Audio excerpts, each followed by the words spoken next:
Hello, ladies and gentlemen, and welcome to the UMB softball field. Sorry for the late delay, but again, we're already early.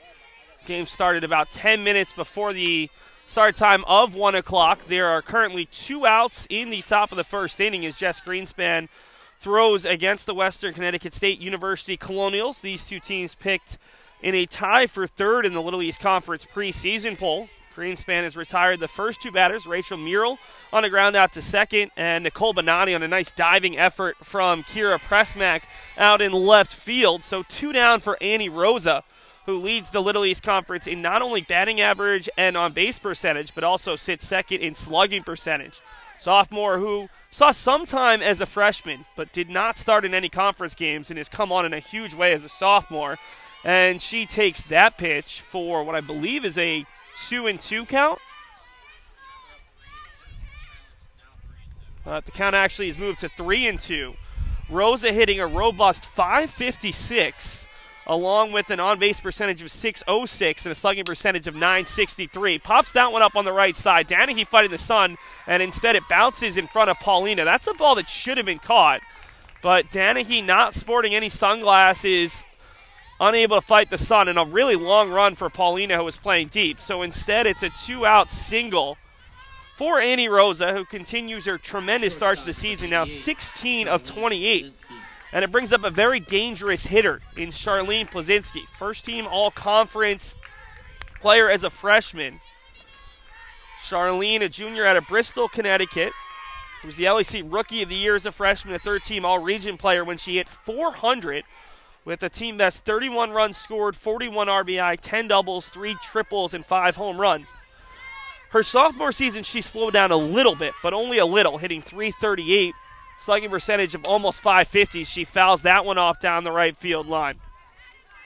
Finished with a team-high 45 hits, and also amongst the top 3 on the team with 24 runs and 25 RBI.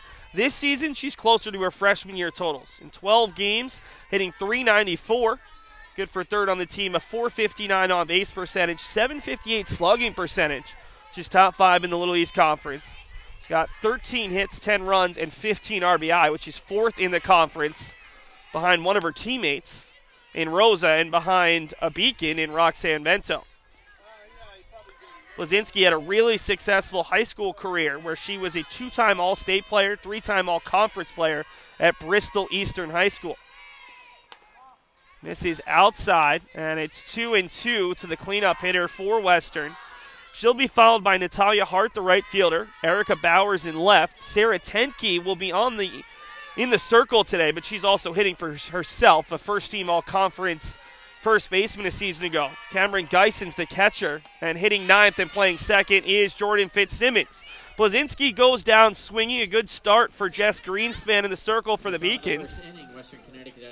She allows just the one hit, a 2-out single, and that will do it for the Colonials here in the top of the first inning. Since we've got a lot of things to catch you up on, let's take a look through our pregame, since we got cut off a little bit due to some technical difficulties and the early start. First and foremost, let's take a look at the all-time series between these two squads.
First pitch to Gigi Braga is fouled off down the third base line. Braga, an all-conference first-team shortstop as a sophomore. So the top two shortstops the last 2 seasons are playing in this contest. Braga hit an incredible .475 in conference play. She hits it right to the third baseman, Jessup, and is retired on the second pitch. A nice job by Jessup on the lefty slapper. That one will go down as a 5-3. Brings up Giovanna Bonilla as Braga has a short conversation with Bonilla and Roxanne Bento, pair of lefties who follow Braga in the Beacons order. Bonilla, junior out of Queens, who is having a career year for UMass Boston. First 2 years, she had a combined 15 hits. As a freshman, she hit from the right side. As a sophomore, learned how to lefty slap, but it took a while for her to pick up on it. But Bonilla has been phenomenal in her second year of slapping, and she takes that one off the corner 2-0. Bonilla on the season hitting .474. Good for 5th best in the Little East Conference. An on-base percentage over 500 at .516. She has the second most hits in the conference with 27, behind only the player who hits behind her, Roxanne Vento, who has 31. Bonilla also paces the conference with 18 runs scored, with 7 RBI, 2 doubles, her first 2 career doubles of her career. She's also 5 for 5 on the base pass. Bonilla hits that one over to the shortstop. Plazinski's going to have a long throw, not in time. The 28th hit of the season and the 5th in the last 6 at-bats for Bonilla, who had a career-high 4 hits the other day against Bridgewater State in a wild 14-12 8-inning win. And Bonilla is aboard for perhaps the top all-time hitter in program history. Roxanne Vento already owns the program record in home runs and RBI. Sits second in doubles and hits, and she's 5th in runs scored. The Arlington Mass product has a chance with a strong season as Bonilla takes a step off first base, but not enough to draw the throw from Cameron Geisen. For the Colonials defensively, it's Erica Bauer in left, Rachel Murrell in center, Natalia Hart in right. The 1-0 to Vento is hit out to left. Coming in on it is Bauer, and she'll make the running play. So a big second out there. It's not easy to retire Vento, who sits second in the conference behind Rose in batting average and leads the conference with her 21 RBI. Brings up Ari Bellata. This is the big change in the Beacons lineup. Bellata has had a monster week. 9 for 11 with 7 RBI, including 5 of them the other day against Bridgewater State. And she's in the lineup today in the cleanup spot after hitting 9th in each of her first 6 starts of the season. Second team all-conference third baseman as a sophomore out of Leominster, Mass. Missed 9 of the Beacons' 10 games in Florida after coming off an injury in preseason, but she has picked up in a big way here in New England. 0-1 hits that one out to center. Coming in on it, and it won't make the play, is Rachel Murrell. So a pair of singles in the inning, and the Beacons have 2 on with 2 outs for first-team all-conference second baseman Kelly Danahy. You're going to hear that a lot about the Beacons infielders. Last season alone, Bellata was a second-team all-conference player at third base. Danahy and Braga in the middle infield were both first-team all-conference players, and Vento was a first-team all-conference player behind the plate. First pitch to Danahy, breaking ball on the inside, half strike 1. You also have Jess Greenspan for the Beacons, who was the first-team all-conference player and pitcher of the year her freshman season. And for the Colonials, Sarah Tenke, the lone returning all-conference player at first base last season. Hit hard, and that's up the middle. They are going to send Bonilla. The throw is a good one, and a wise decision for Bonilla to head back as Josh Bartley, the Beacons' third base coach, recognized just how much power was behind that line drive up the middle from Danahy. So back-to-back hits, 3 singles in the inning, and the Beacons have the bases loaded for sophomore Cassidy Gata. Gata, the first baseman out of North Reading, Mass, stands at 5'6". Comes in hitting .267 to .395 on base percentage. First pitch to her, hit over softly to the first baseman. Easy play for Nicole Manani, and the Beacons leave the bases loaded in the first. So 0-0 after one, despite the two teams combining for 4 hits. Let's continue along in our pregame show. We're already an inning through.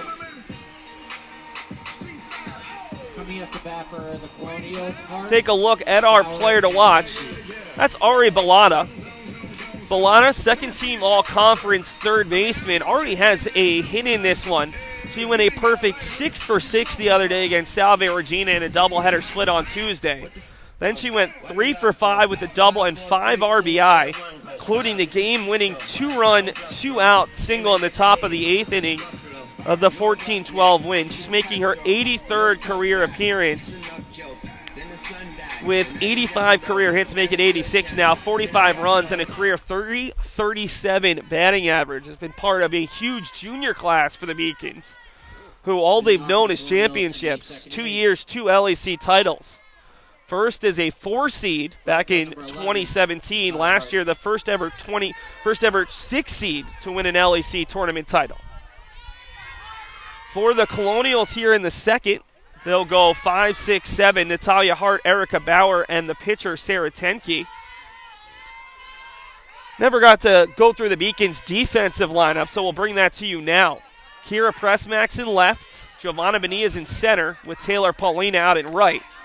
One change, if you're used to this Beacons team, is Bonilla has taken over in center field after Paulina missed the first 6 or 7 games. Bonilla, a much faster player and really has elite range, but doesn't quite have the arm of Paulina, who has a great arm for right field. Popped up, Vento chasing it, diving effort, and just misses mere inches away from the fencing over on the first base side. Great effort from Roxanne Vento, who also, in addition to all those offensive records she holds, also holds the program mark for best fielding percentage in her career. Up 985.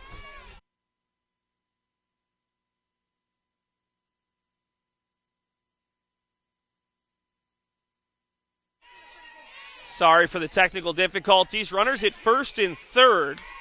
Erica Bauer reached on a liner that sunk just in front of Kira Pressmack on a diving effort.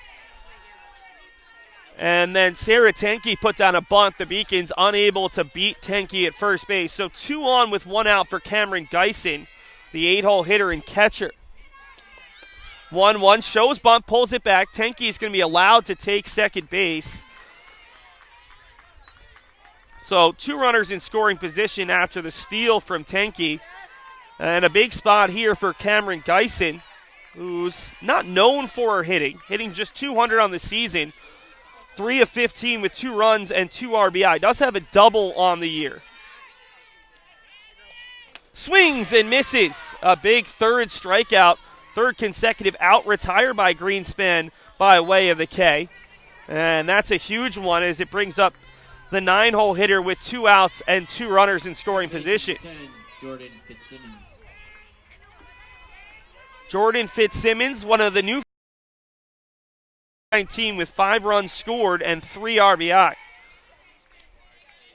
Shows bunt, bunts it foul, and that will push the count to 1-1.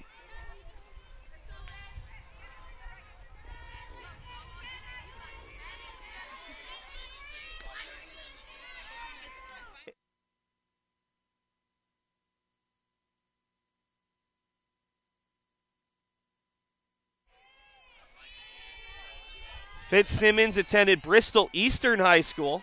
She swings and misses, and Greenspan's a strike away from not only getting out of the jam, but potentially striking out the side.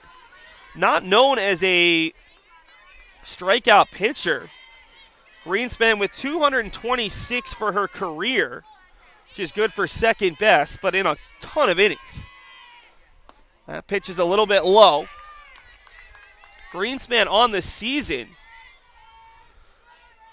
leads the conference with 63 2/3 innings pitched, but just 39 strikeouts in that span versus 21 walks.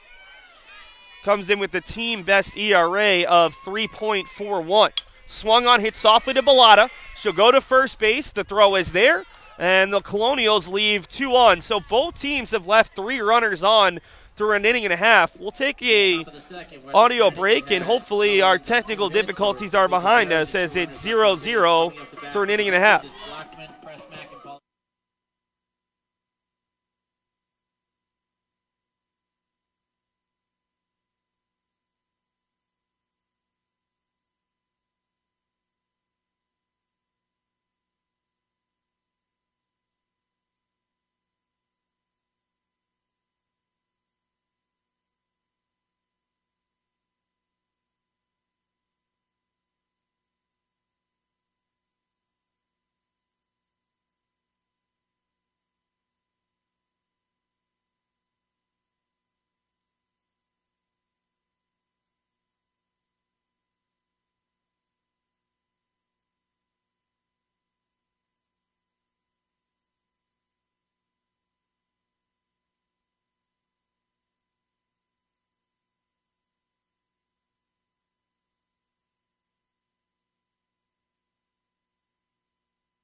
For the Beacons in the bottom of the second, it'll be 7-8-9 after they left the bases loaded on 3 singles in the first. It'll be Jayla Blackman to be followed by Kira Pressmack and Taylor Paulina. Jayla Blackman, a local product out of Cambridge, Mass., attended Cambridge Ringe and Latin High School.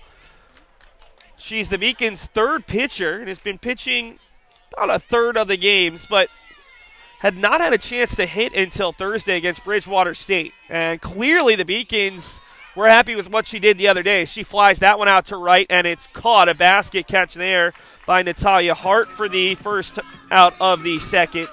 Blackman the other day in her first collegiate start where she got to hit in Texas, who was closing in on 100 career hits.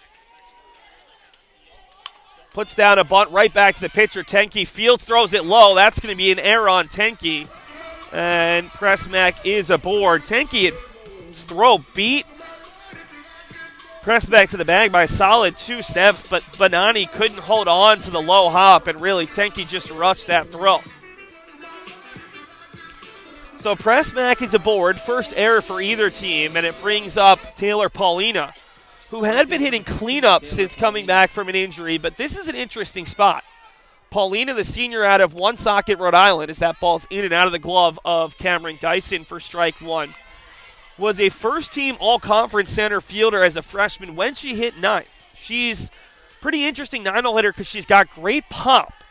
And if the Beacons can get production out of 7 and 8, you have a hitter like Taylor Paulina with runners ahead of her at hitting 9th, you could really make this a 1 through 9 lineup. And that's been one of the things the Beacons have been missing. They've hit really well 1 through 5, 1 through 6, as Paulina puts out the bunt, running over and able to make the diving effort as the first baseman, but tagging up on the play, and she's safe as Pressmack. So a great diving effort by Bonani, but also tremendous awareness from the Beacons' first base coach, Sue Killalay, and Pressmack to take advantage of the dive, and they'll have a runner in scoring position with 2 down. So you wanted the sack bunt to advance the runner. It didn't work out, but it'll still work on the tag-up. So I don't believe that's going to be ruled as a sack bunt because it didn't move up the runner on the bunt, but it did on the pop-up. So to bring up Gigi Braga, the lefty slapper, who grounded out to the third baseman on the second pitch at the bottom of the first.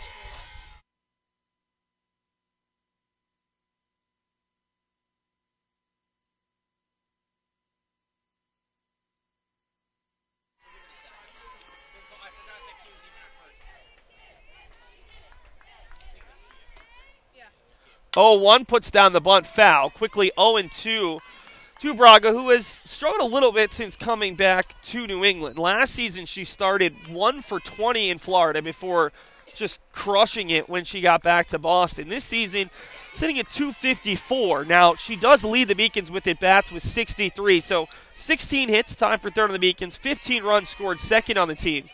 Elite base running skills as she swings and misses, and the Beacons leave a runner in scoring position for the second consecutive inning. First strikeout for Tenke. Seen a lot of base runners, but no runs thus far through 2 innings. UMass Boston 0, Western Connecticut State 0 through 2.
It'll be 1-2-3 for the Colonials here in the third inning. Rachel Merrill, Nicole Bonani, and Annie Rosa.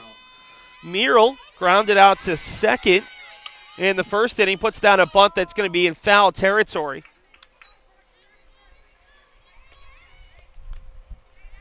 Merrill, a sophomore out of New Fairfield, Rhode Island.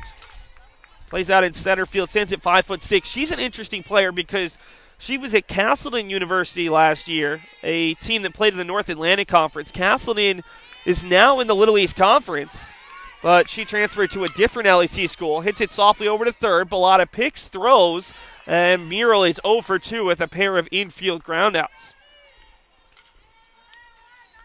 Brings up Nicole Bonani. Bonani, a senior out of Norwalk, Connecticut, stands at 5'2". She is at first base today, also plays some outfield. Bonani is a senior, making her 12th appearance, hitting .348 with an on-base percentage of exactly .400. Slugging at .478, 8 for 23, which has already tied her single-season high for most hits. 6 runs, 5 RBI, a double, and a triple.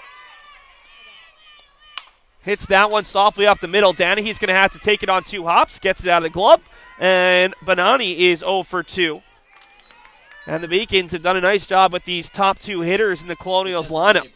Number 6, Annie Rosa. Why is that important? Well, when you have 2 of the best power hitters in the entire Little East Conference in Rosa and Plazinski hitting 3 and 4, anytime you can have those 2 step up with no one on, you're in a good spot. Annie Rosa hit a soft pop-up out to right field that fell in front of Taylor Paulina for the first base runner of the game. Takes that one low, 1-0. Rosa, a sophomore out of Washington, Connecticut, stands at 5'3". Played her high school softball at Sheepog Valley. As a freshman, she went just 7 of 29, 241 average. Quickly 2-0 to Rosa. 7 RBI, 3 doubles, and 2 home runs.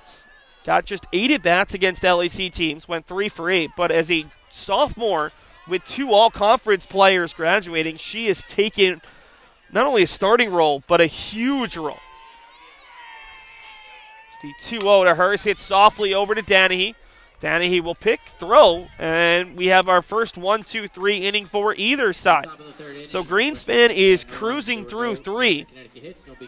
Giving up 3 hits, struck out 3.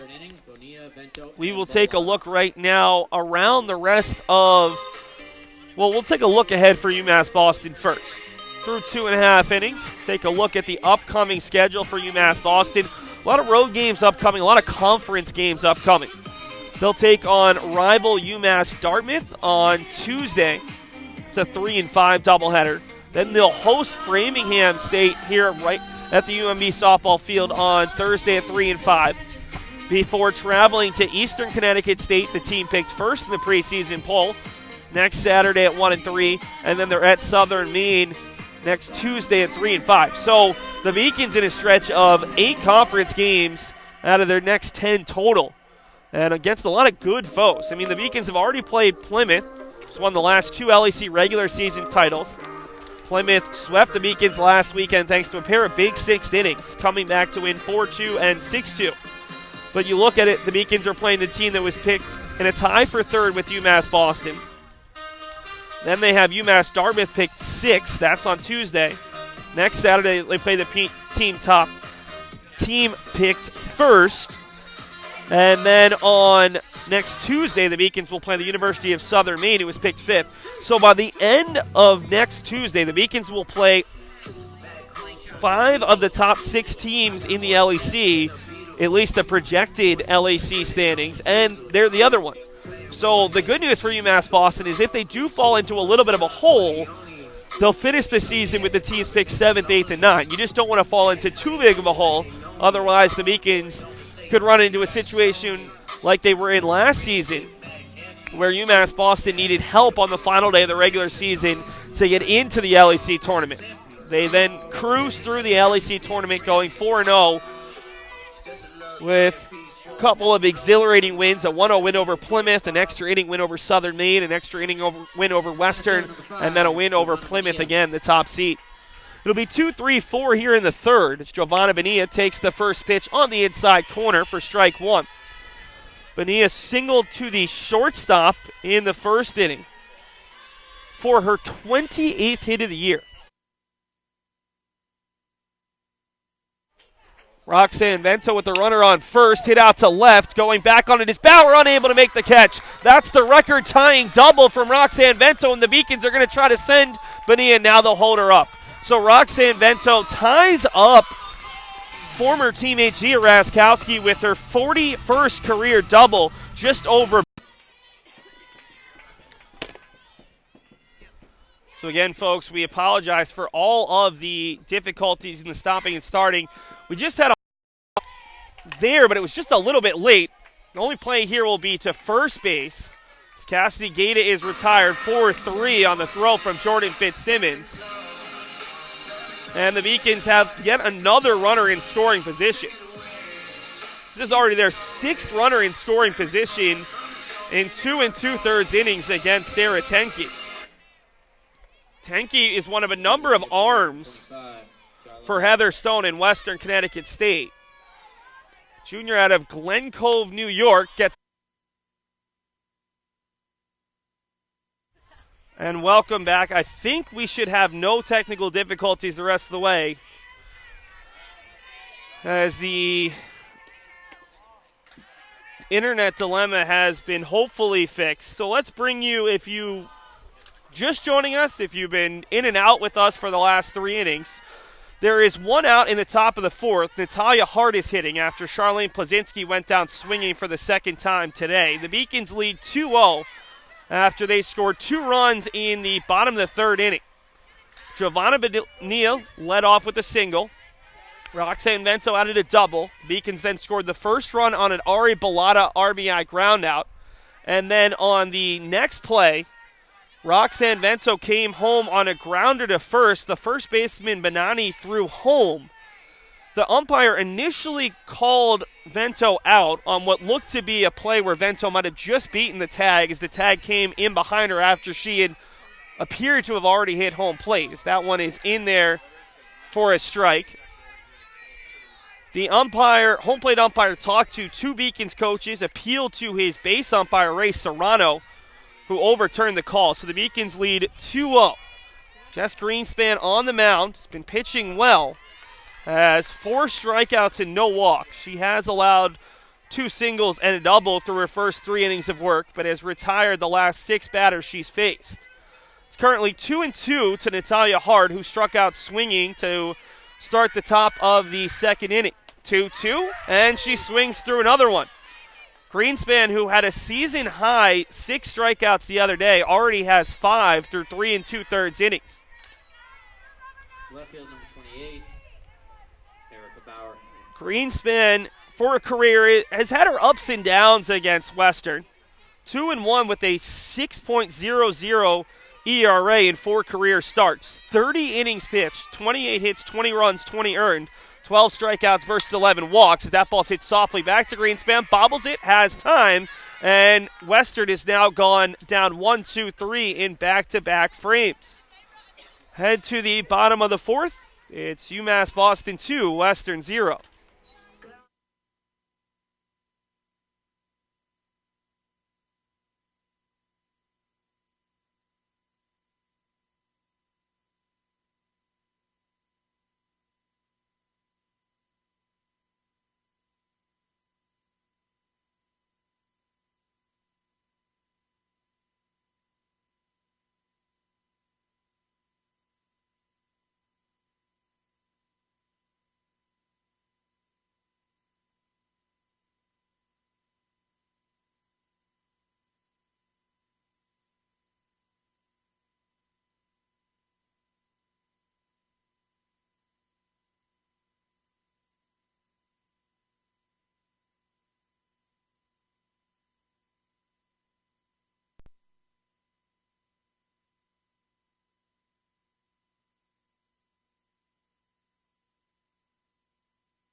It'll be 8-9-1 for UMass Boston in the 4th.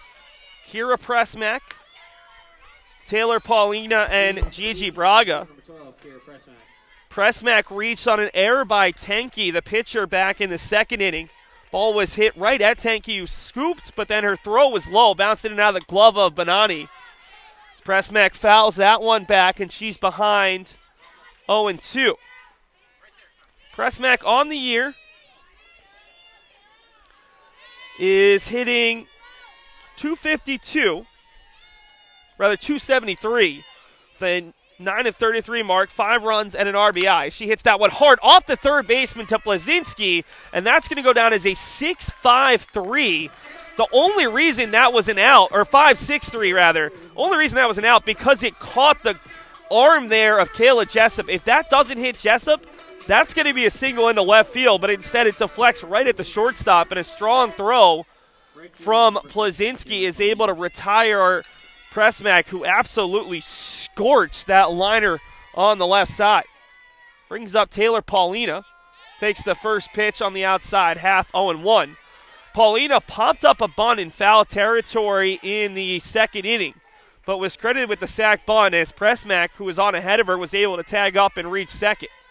Not your traditional sack, but still got the job done in what she was aiming to do. 0-2 to Paulina, the senior center fielder out of Woonsocket, Rhode Island. Paulina hitting .231 as a senior, 6 for 26 with a run scored and 6 RBI. 6 RBI is the big thing because she's played in just 8 games, and she's already amongst the top 5 on the team in runs driven in. She has a double, 2 strikeouts, and no walks. Making her 7th straight start, as that one is low. Missed most of the Beacons' Florida trip. Struggling a little bit as of late. 1 for her last 14 with a run scored and 2 RBI. 2-2 to the Beacons' 9-hole hitter here in the bottom of the 4th inning. 2-2 is hit right back off of Tenke. Plazinski fields, the throw is there, and holding the bag is Bonani. How about a 5-6-3 followed by a 1-6-3, and all 3 fielders that time made huge contributions on the play as Bonani had to hold on to the bag at first base.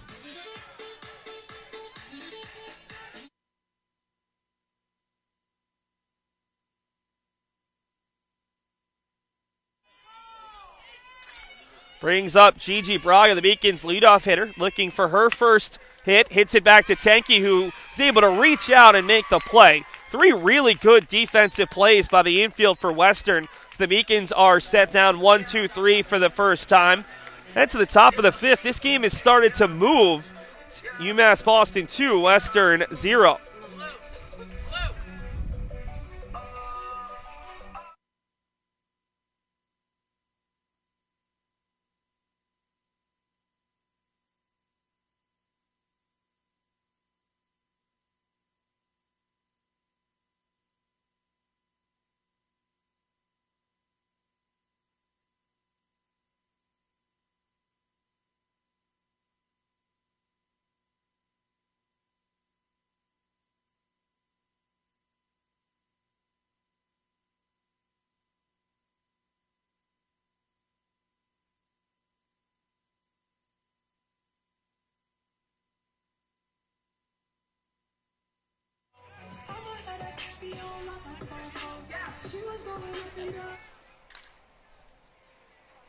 Top of the 5th inning.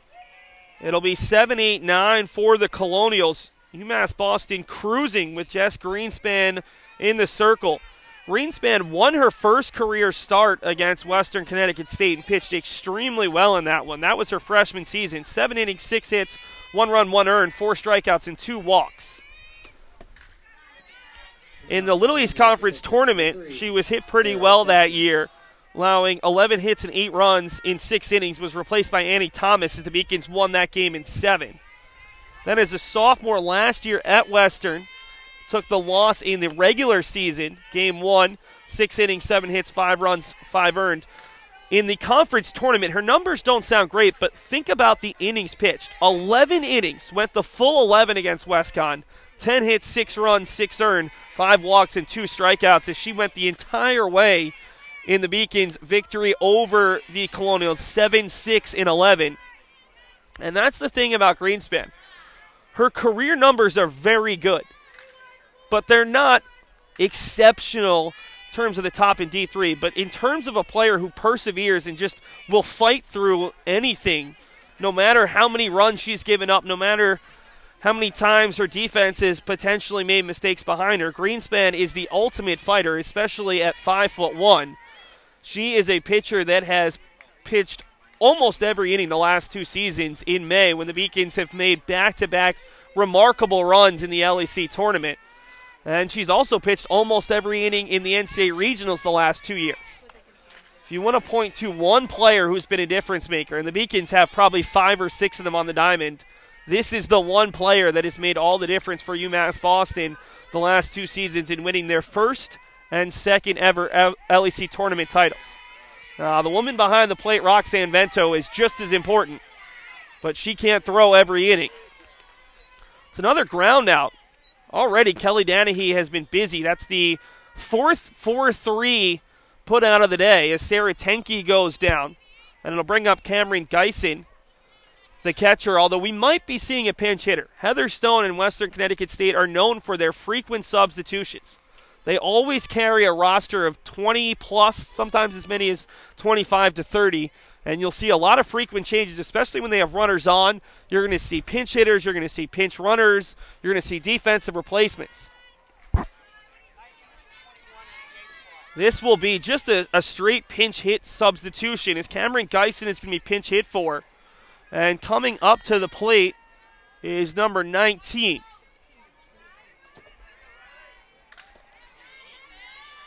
Believe this is one of the players who has a secondary number for Western, and it is. It's Riley McMahon. Western not only has a lineup that goes from 1 to 99. Now, clearly they don't have a player with every one of those numbers, but it's very rare to see a 99 and a 98 on a softball roster. Riley McMahon. But they also have 3 players who wear an alternate number when they wear their road navies. And this is one of them, Riley McMahon, the sophomore infielder out of South Windsor, Connecticut. So McMahon, who will probably not stay on as a defensive player, hits it softly over to Braga. The throw is in time. Oh, no, they're going to call her safe. Initially, it looked like Serrano was throwing out one hand for the out and then threw out the second hand late. So it's an infield single for Riley McMahon. Braga did a good job of getting there. It was just hit so softly off the end of the bat. And I think we're going to get either another pinch hitter or a pinch runner for the pinch hitter. Again, this is, when they have base runners on, this is something you'll see a lot. And it looks like it's going to be a pinch hitter for the 9-hole hitter. It'll be Cara Hansen, the sophomore outfielder out of East Haven, Connecticut, coming on for Jordan Fitzsimmons in the 9-hole. So back-to-back pinch hitters here in the 5th. Colonial's number 7, Cara Hansen. Hansen on the season, making her 9th appearance. She's 3 for 12, hitting .250 with 2 runs, 2 RBI, and 2 doubles. She has walked 3 times. Hits that one high into center field. Braga calling for it at the edge of the outfield grass, and she makes the play for out number 2. So 2 outs with the runner on first for the leadoff hitter, Rachel Murrell, and it does appear as if Murrell will stay on. So Murrell 0 for 2 today with a ground out to second and a ground out to third. And the Castleton transfer will look for her first hit of the day. As a Spartan last season, went 14 of 47, hit .298, 9 runs, 6 RBI, 15 strikeouts to 3 walks.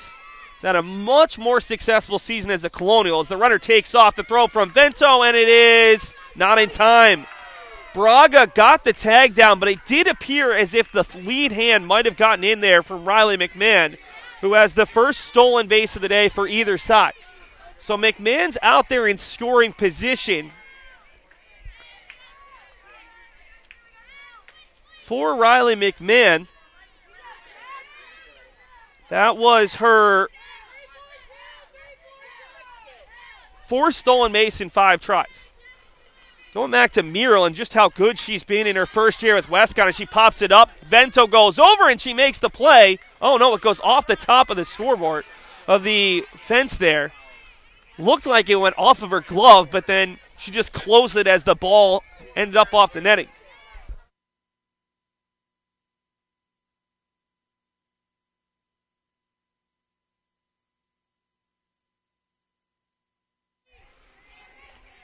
0-2 to Murrell, who has new life.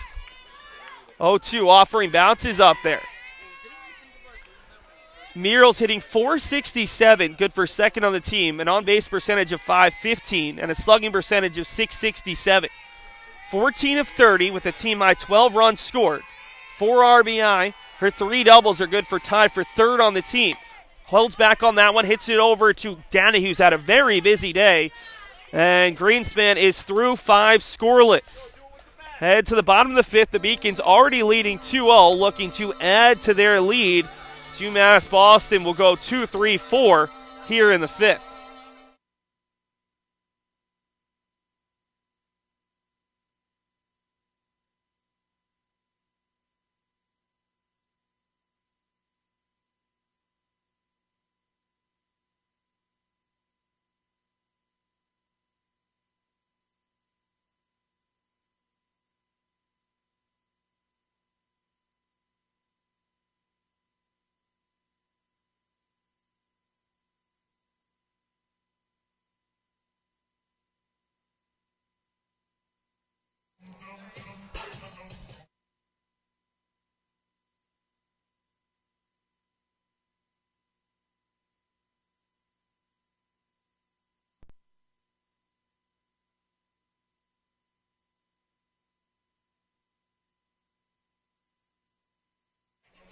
Take a quick look around the rest of the conference. Only one other game has an update. There were 2 conference doubleheaders that were postponed today.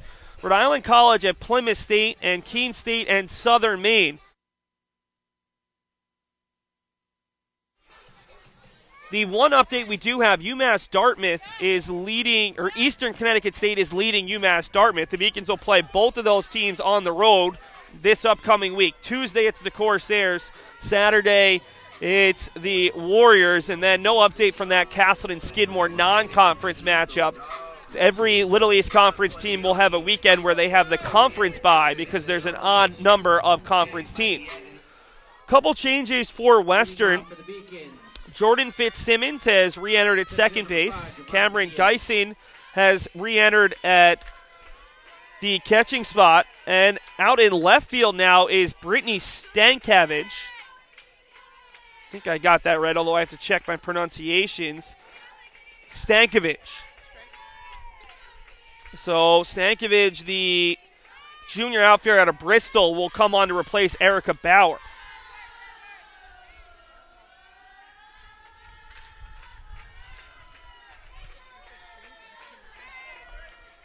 One and one to Bonilla, who has a pair of infield singles and a run scored. Show bunt, pulled it back, and she's ahead 2-1. Giovanna singled to the shortstop in the first on a slap, and then just got a piece of it and beat out ball that was hit about 3 feet in front of the plate. Cameron Geisen didn't even throw the ball down. 2-2 now to Bonilla, who has 29 hits, which is second in the conference behind Vento, the hitter in the on-deck circle, with 32. Giovanna, her first 2 years combined, was 15 of 133. 133 as she swings and misses awkwardly at the 2-2 offering. Second strikeout of the day for Tenke, who has struck out each of the Beacon's first 2 batters. Bonilla this season, with her 2-for-3 day, is 29 of 60, hitting just below 500. Incredible transformation for a player who's put in a lot of time, as that's a very rare occurrence where Cameron Geisen not only held on to that pitch looking for the call, she actually said something to Paul Powers asking where that pitch was.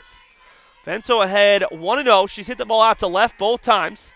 A liner that was caught by Bauer in the first inning, and then a line drive double that went over the head of Bauer in the third, and she came in to score on that play that was challenged by the Beacons, and the base umpire overturned the home plate umpire's call. With that double, Vento set the program record, or tied the program record for doubles with Gia Razkowski, who graduated 2 seasons ago. So Vento now owns the program record for home runs, RBI, and walk. It's tied for the doubles mark and is 20 hits away for tying the program record for hits of 197, and she now needs 19. She hits a scalding grounder past the third baseman, Kayla Jessup, and Vento has yet another multi-hit game. She, in her last 10 games, has hit safely in all 10. She is 24 of 36, 667 on the dot.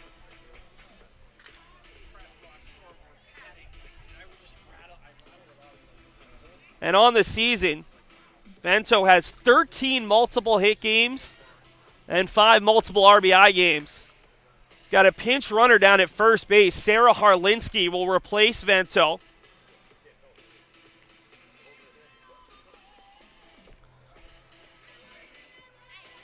Harlinski, one of the Beacon's 8-woman freshman class, a freshman out of Sturbridge, Mass., who plays the outfield. Stands at 5'2", attended Tantascwa Regional High School in Fiskdale, Massachusetts. At Tantascwa, she played softball and field hockey, where she was a South Worcester County League All-Star in softball. This is her 16th appearance. 7 runs scored, and her 4 steals in 4 at-bats is good for 4th on the team. See if the Beacons put Harlinski in motion. They've yet to attempt a stolen base, and in large part that's because the woman behind the plate, Cameron Geisen, and Western as a team have been very good at limiting the run game. Opponents have only attempted 8 stolen bases against Western. They're just 4 for 8. That is not a good percentage. This Western team leads the conference in ERA at sub-3. They're one of the conference's best hitting teams in pretty much every category. Their top 3 is the throw is a little bit behind Harlinski, who's able to dive back in time. But it took her a while to get that left hand extended. As Heather Stone's going to come out and talk. It was very close. I think Harlinski was in, but Harlinski made that a lot closer than it needed to be.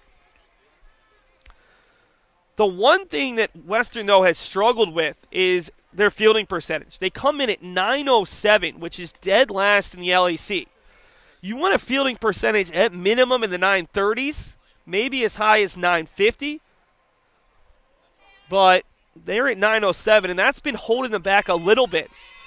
8-4 on the season. They had a 6-game winning streak at one point, but they've had some defensive miscues.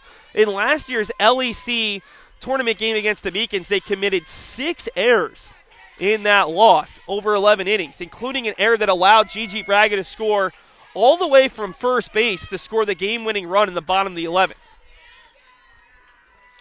It's 1-2 here to Ari Bellata, who has a single to center and a ground out to first base that drove in the first run of the game. Bellata just fouls that one off. A nice job of extending the at-bat. She was just able to push that one foul past the first baseman, Benani. For the week, Ari is now 10 for 13 with 8 RBI. Not too bad for a player who was struggling with their confidence after coming back from an injury. 1-2. That one is off the corner. Harlinski is taking a nice lead over there, but really isn't heading anywhere, at least at this point. He is back in safely. 1 out in the inning. Kelly Danahy awaits on deck. She has a hit and an RBI today. 2-2, hit out over the head of Plazinski, and Bellata has yet another hit this week. She's got 11 hits in 14 at-bats, and she's aboard with 1 out as the Beacons have put on 2 base runners for the 3rd time in 5 frames against Sarah Tenke. And again, this Western team has other options. Not to say that Tenke's pitched all that poorly, but Heather Stone has at her disposal Angelina Miller, Jacqueline Smith, and Alyssa Lionetti, who have all pitched at least 6 innings this year, all in Florida, as Danahy rips that one foul. Western, if you missed our very, very brief pregame show, they came in between innings early on in this game. This broadcast was derailed a little bit by some bad internet.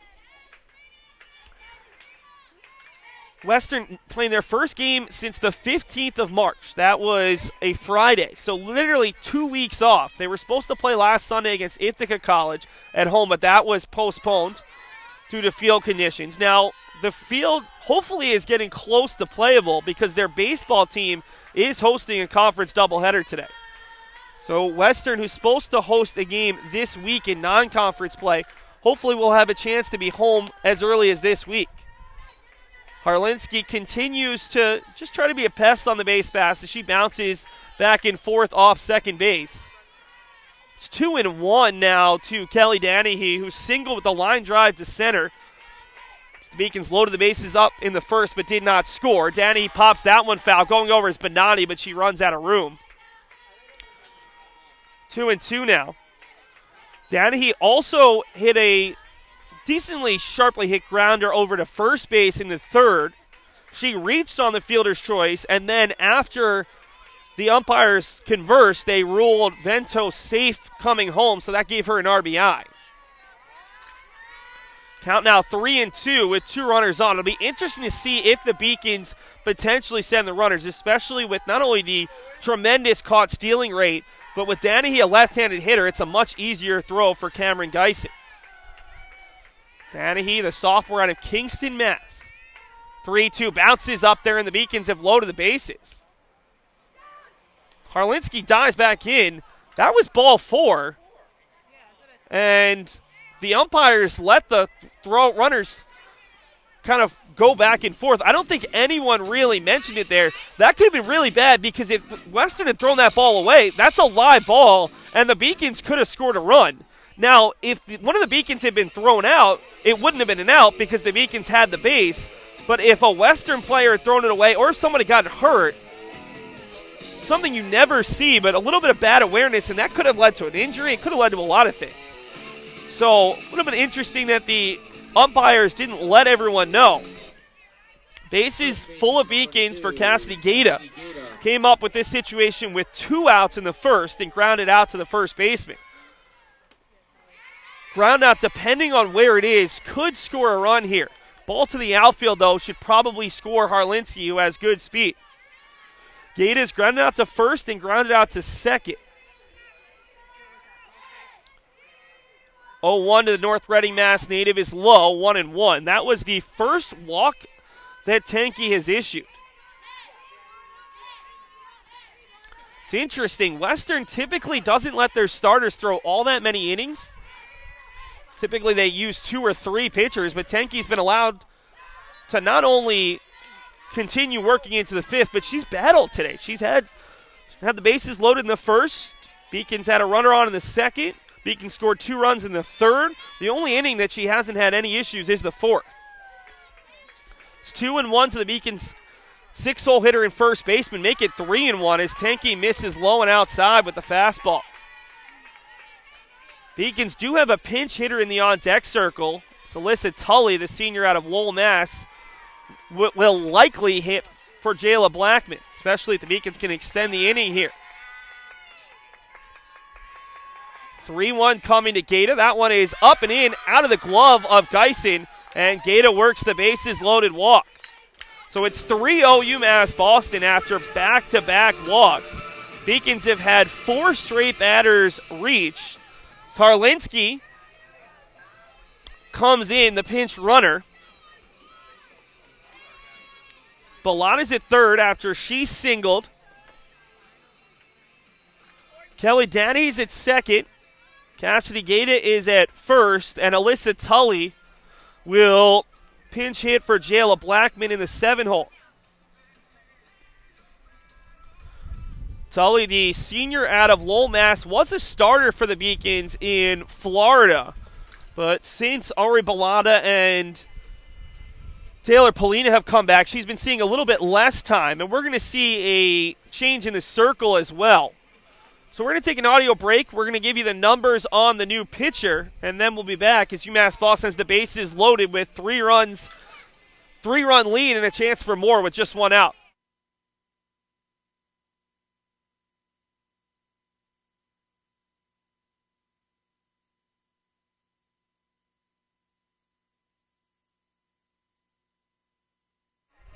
The new pitcher for Western Connecticut State is the freshman Alyssa Lionetti.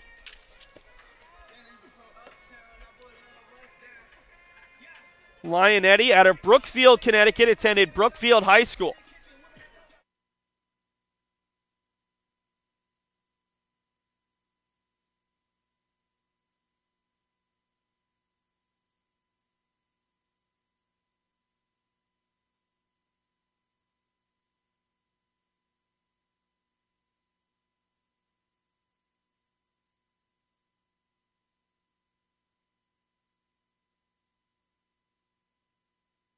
So Lionetti will not only pitch, she's also going to stay in the lineup. So they'll keep the flex position, Jordan Fitzsimmons, out of the lineup, and they'll bring in Alyssa Lionetti, 5'3", making her 7th appearance and 5th out of the pen. 3-2, a team leading 3 victories. 13 innings pitched, 2.15 ERA, good for second on the team. 8 strikeouts versus 3 walks, 13 hits, 8 runs, just 4 of them earned. Has allowed 2 home runs. First pitch to Alyssa Tully is on the outside corner. That's big. As the Colonials, Sarah Tenke had allowed back-to-back walks, including the second one to score a run. Tully hits it out to center. This one will be caught by the center fielder, Miro. Coming home is Bellata that throws up the line, and the Beacons have doubled their lead here in the 5th, 4-0 on the sacrifice fly from Alyssa Tully. Looked like it had a chance to drop. A nice job by Miro reading it, but the throw was up the line, and Bellata, who has decent speed, able to make the play. I think we're going to see a pinch. We're going to see a 1-batter relief appearance from Lionetti. So she faces the righty, and now she'll come on back to face the lefty, Tenke. Very, very strange.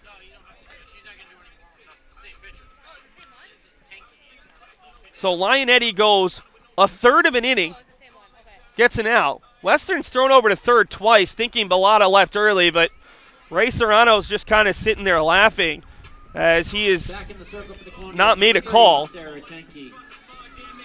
So Tenke is back in. She was just charged with that run.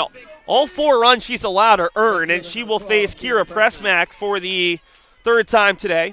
Pressmack is 0 for 2, reached on an error by Tenke, a throwing error off a bunt back to the mound. And then in the 4th, Pressmack was retired on a really good defensive play. Hit a line drive off the third baseman Jessup. Charlene Plazinski, the shortstop, made the play, and now Pressmack hits it out to left, and that's going to score multiple runs. It gets past the diving Stankovic. In comes Danahy. There goes Gata. Pressmack is going to run. She's going to go home. Here comes Pressmack all the way through, and she scores. It's 7-0 Beacons on what could be scored an inside-the-park 3-run homer. We'll look at the official score, but I think that's going to be a home run, the second of Pressmack's career, as she comes all the way in to score after a diving effort from Stankovic, and the Beacons lead by 7.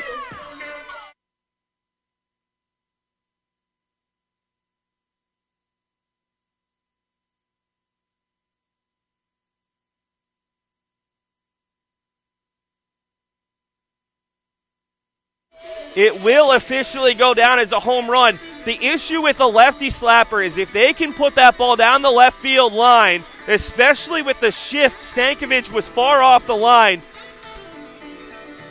It was hit hard. Stankovic tried to cut it off in left field, unable to do so. And then Pressmack, who was clearly running out of steam as she rounded third base, came all the way in to score. The relay throw to third base was a little bit off the bag, and that helped a bit. But Pressmack, who has elite speed despite some injuries, comes in, and the Beacons have scored 5 runs here in the 5th to take a 7-0 lead. So after last weekend where they struggled to score, just 2 runs in both games and were swept by Plymouth, UMass Boston looks like they should at least be able to earn the split with a huge 7-run lead here in the 5th. The Beacons can score 1 more run. This becomes a walk-off as the ball's hit back from Paulina to Tenke. So we'll see a 6th inning. But the Beacons realistically could actually win this game by way of the mercy rule if they can add 1 run to their lead and keep the Colonials off the board. What an inning. UMass Boston with just 3 hits in the inning, but a pair of walks prove extremely costly. And the Beacons have all 5 of their base runners come in to score. It's 7-0 through 5 innings.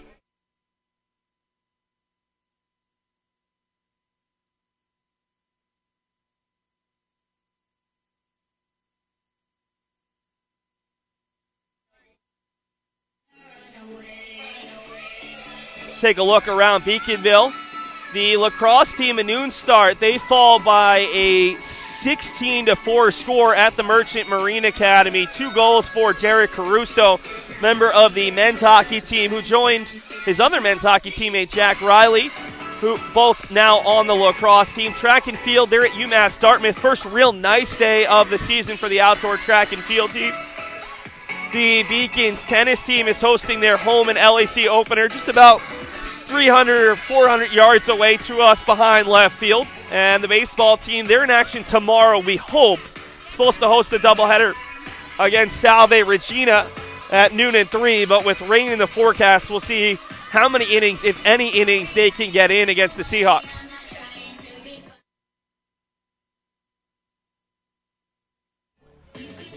So after a bizarre inning that featured a pitching change to just 1 batter, the Beacons score 5 runs, and now we'll see if Jess Greenspan, who needs 1 shutout to set the program record for career shutouts, can keep the Colonials' bats down. She's done a tremendous job through the first 5 innings, allowing just 4 hits and no walks. The 6th inning was the problem inning last weekend against Plymouth State. It was a problem inning against Salve Regina in Game 2 the other day as the Beacons eventually lost the 2nd game against the Seahawks on Tuesday by an 11-10 score. We'll see if the Beacons can avoid another problem 6th inning. They do have a little bit more padding today with that 5-run 5th, one of their biggest scoring innings of the season. It'll be 2-3-4 for the Colonials. Nicole Bonani, Annie Rosa, and Charlene Plazinski against Greenspan, who is behind in the count 2-0, something she's been able to avoid doing for the most part. Benani has lined out to left and grounded out to second. Kelly Danahy has been very busy as Greenspan's induced a lot of weak contact on the infield. 2-0 to Benani. That one's on the outside corner, 2-1. Nicole, the first baseman out of Norwalk, Connecticut, attended Norwalk High School. She's hit safely in 7 of her 10 appearances with an at-bat, but she's now 0 for 3 after Greenspan fields, throws it over to Gata. And another weak grounder. Greenspan's had to deal with a couple of them. And there's one out for Annie Rosa, who for the third time today, conference's leading hitter in average and on-base percentage, second in slugging percentage, steps up with no one on. That was what the Beacons wanted to game plan. That's the goal, and thus far Greenspan has really done a great job with it. Rosa singled to right on a pop-up that fell in front of Taylor Paulina and grounded out to second to end the third. It's 1-0 to Annie Rosa, who had a hit in one at-bat last year against the Beacons. Let's just go through some of her very impressive numbers. .556 average, tops in the conference. .606 on-base percentage, tops in the conference. Quickly 2-0. .963 slugging percentage, second in the conference. 16 RBI, tops on the team, third in the conference. Also has a team-high 15 hits and third on the team with 8 runs scored. For a player who wasn't a regular starter as a freshman, she looks like an all-star as a sophomore. 2-1 to Rosa out of Washington, Connecticut. In their last game day down in Florida, she had the walk-off single with 2 outs in the bottom of the 7th against SUNY Canton. Ball hit out to right center, and it's a 2-hit day for Rosa. Again, not hit all that well, but hit in the right spot. So that ball was able to drop just in front of Paulina, with Bonilla making a running effort at it, neither able to get there. So Rosa's aboard for the second time today. She has 2 of the team's 5 hits, and she's aboard ahead of the other big power hitter in this lineup, Charlene Plazinski. Plazinski has yet to put the ball in play. Strikeout swinging to end the first, strikeout swinging to start the fourth as she fouls off the first pitch down the first base line and out of way. Plazinski this season has had 4 multi-hit games and 3 multi-RBI games.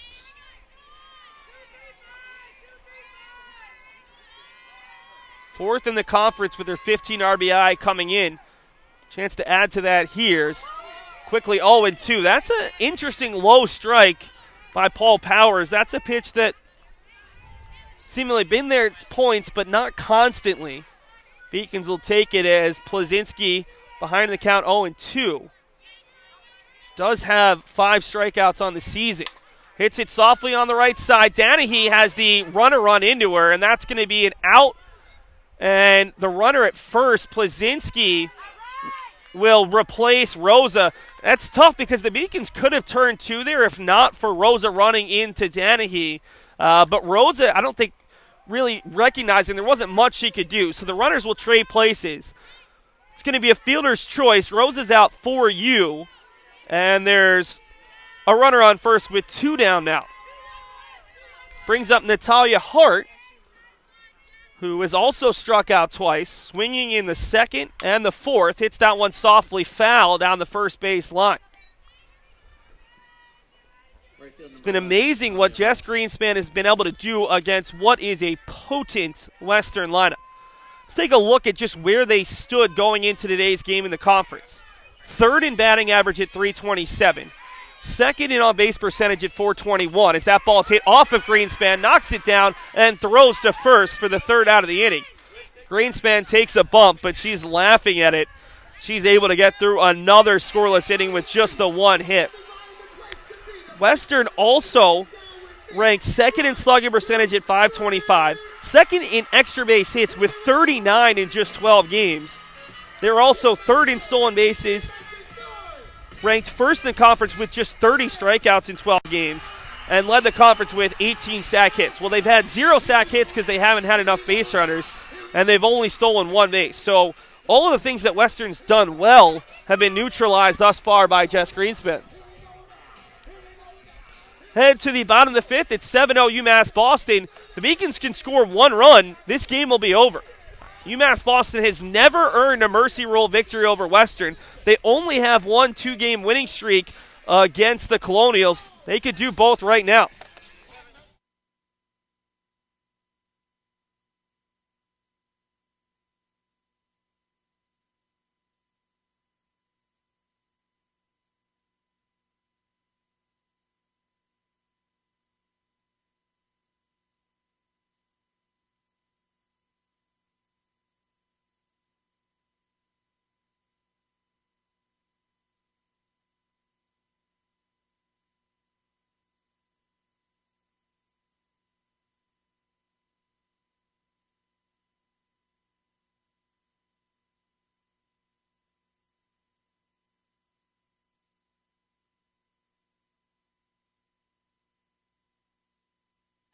Beacons are going to send a pinch hitter, and we've also got a new pitcher for Western Connecticut State. So a lot of changes to start the bottom of the 6th inning.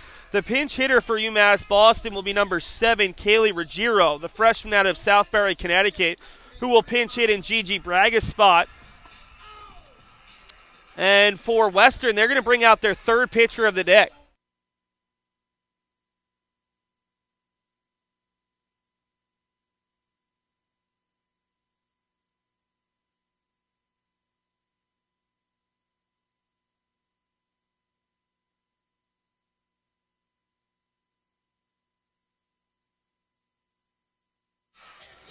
Got a new pitcher for Western Connecticut State. It's Angelina Miller. Miller, who was tops on the team a year ago in innings pitched, but has pitched just 6 of them this season. Junior out of Holbrook, New York, attended Satcham North High School. As a freshman, she went a team best 7-6. Finished 3rd in innings with 79 1/3 and 2nd in ERA at 2.82. As a sophomore, team high 11 wins, 3.29 ERA, good for 2nd on the team through 121 innings. But as a junior, she's making just her 3rd appearance, 1-0 in 6 innings, a 1.17 ERA, as Ruggiero takes the first pitch high and away. In those 2 appearances, 4 hits, a run and 1 earned, 2 strikeouts and 1 walk.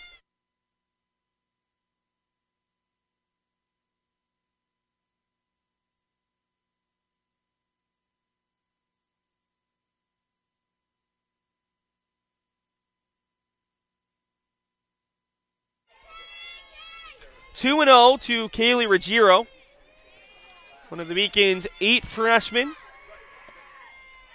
The 2-0 is hit out to left. This has a chance to get down. She fists it into left field, and Ruggiero is aboard. That's her first collegiate hit here at home, and she poses as what would be the final run in this game if the Beacons are able to score it, as they need just 1 run here in the 6th to earn the mercy rule victory.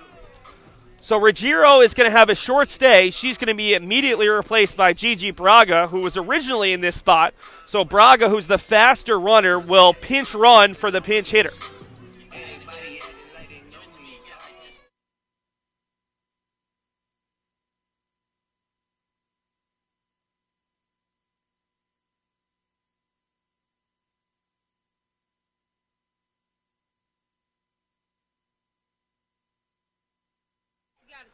Giovanna Bonilla steps up. What has Bonilla done today? Single to shortstop and stranded at 3rd. Single to the catcher and scored, and struck out swinging. 2 for 3.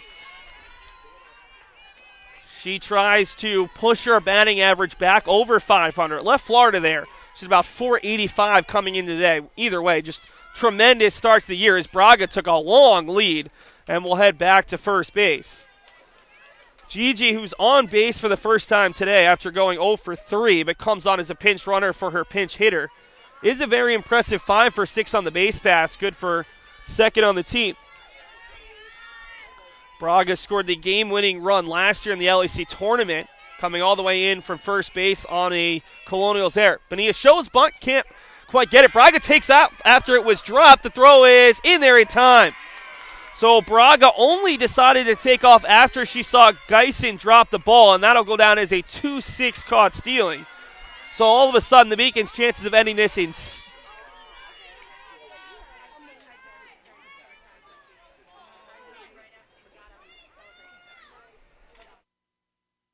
Bonilla hits it over to the first baseman, Benani, who will tag the bag, and there's quickly 2 down.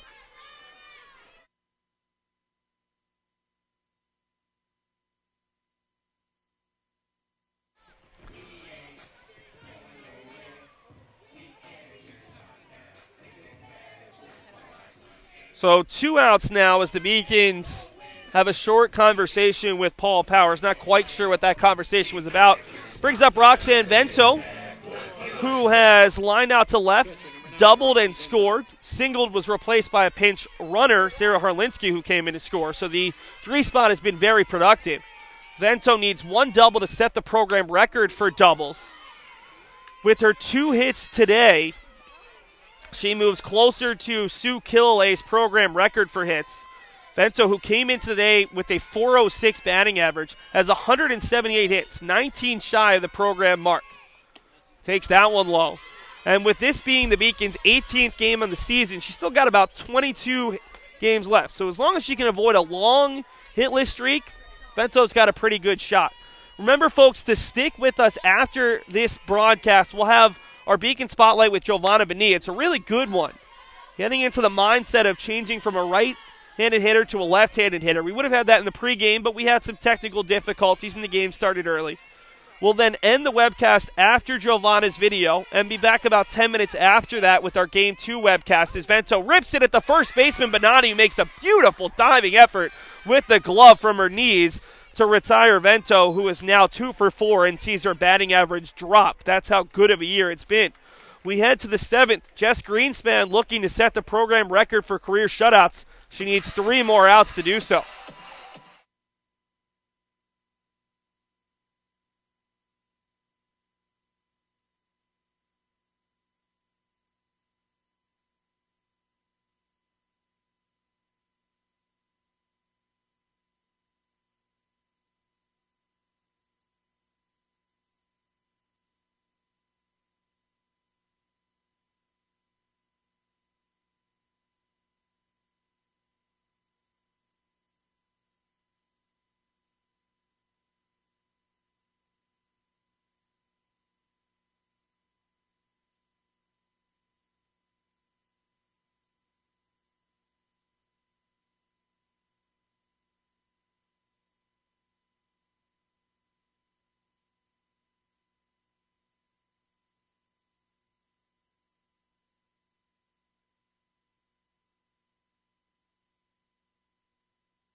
So Western will make yet another change. Erica Bauer, the original starting left fielder who was replaced by Brittany Stankovic, is on for her 3rd at-bat in the 6th spot. So Bauer missed a couple of innings defensively, but she comes back on.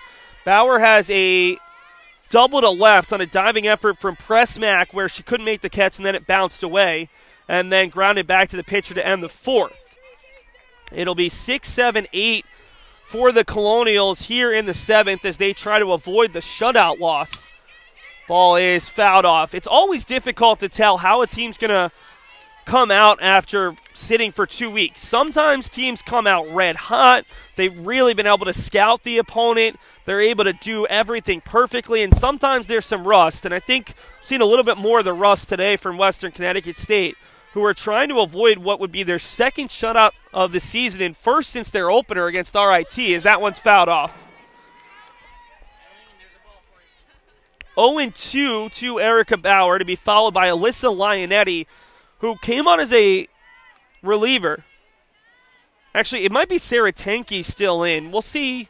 Looks like it's going to be Tenke in the 7th spot, not Lionetti, who started the game there but then was pulled. So she's now the DP. Hit over to Bellotta, picks it up on a hop, throws it across, and Gata can't hold on. That one's going to go as an error on Bellotta on the throw.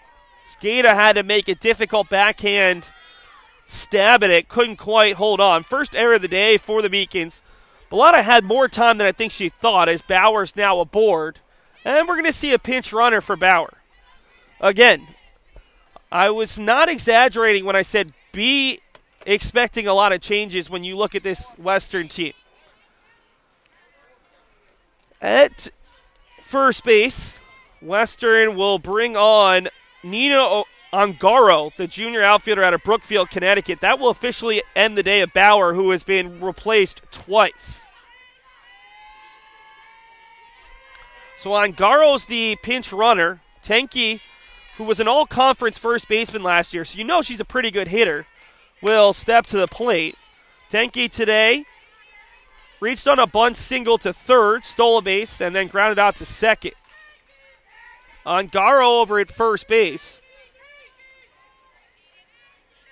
It's making her sixth appearance, has 2 runs scored, but does not have an at-bat, and is 0 for 1 on the base pass. So she is as close to a designated pinch runner as you're ever going to get.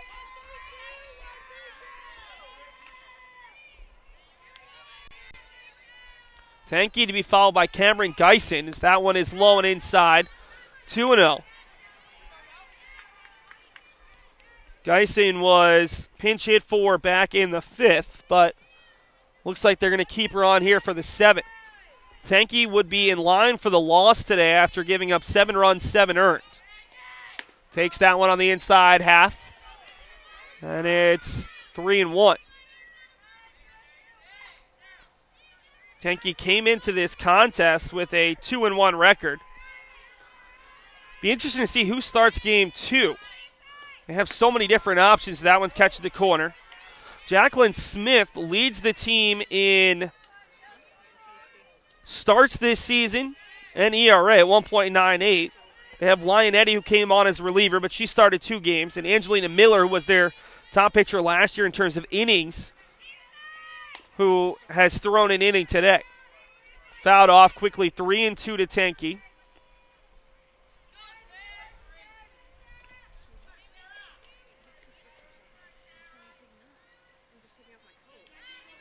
Tenke came into this one hitting .500, and she's still there.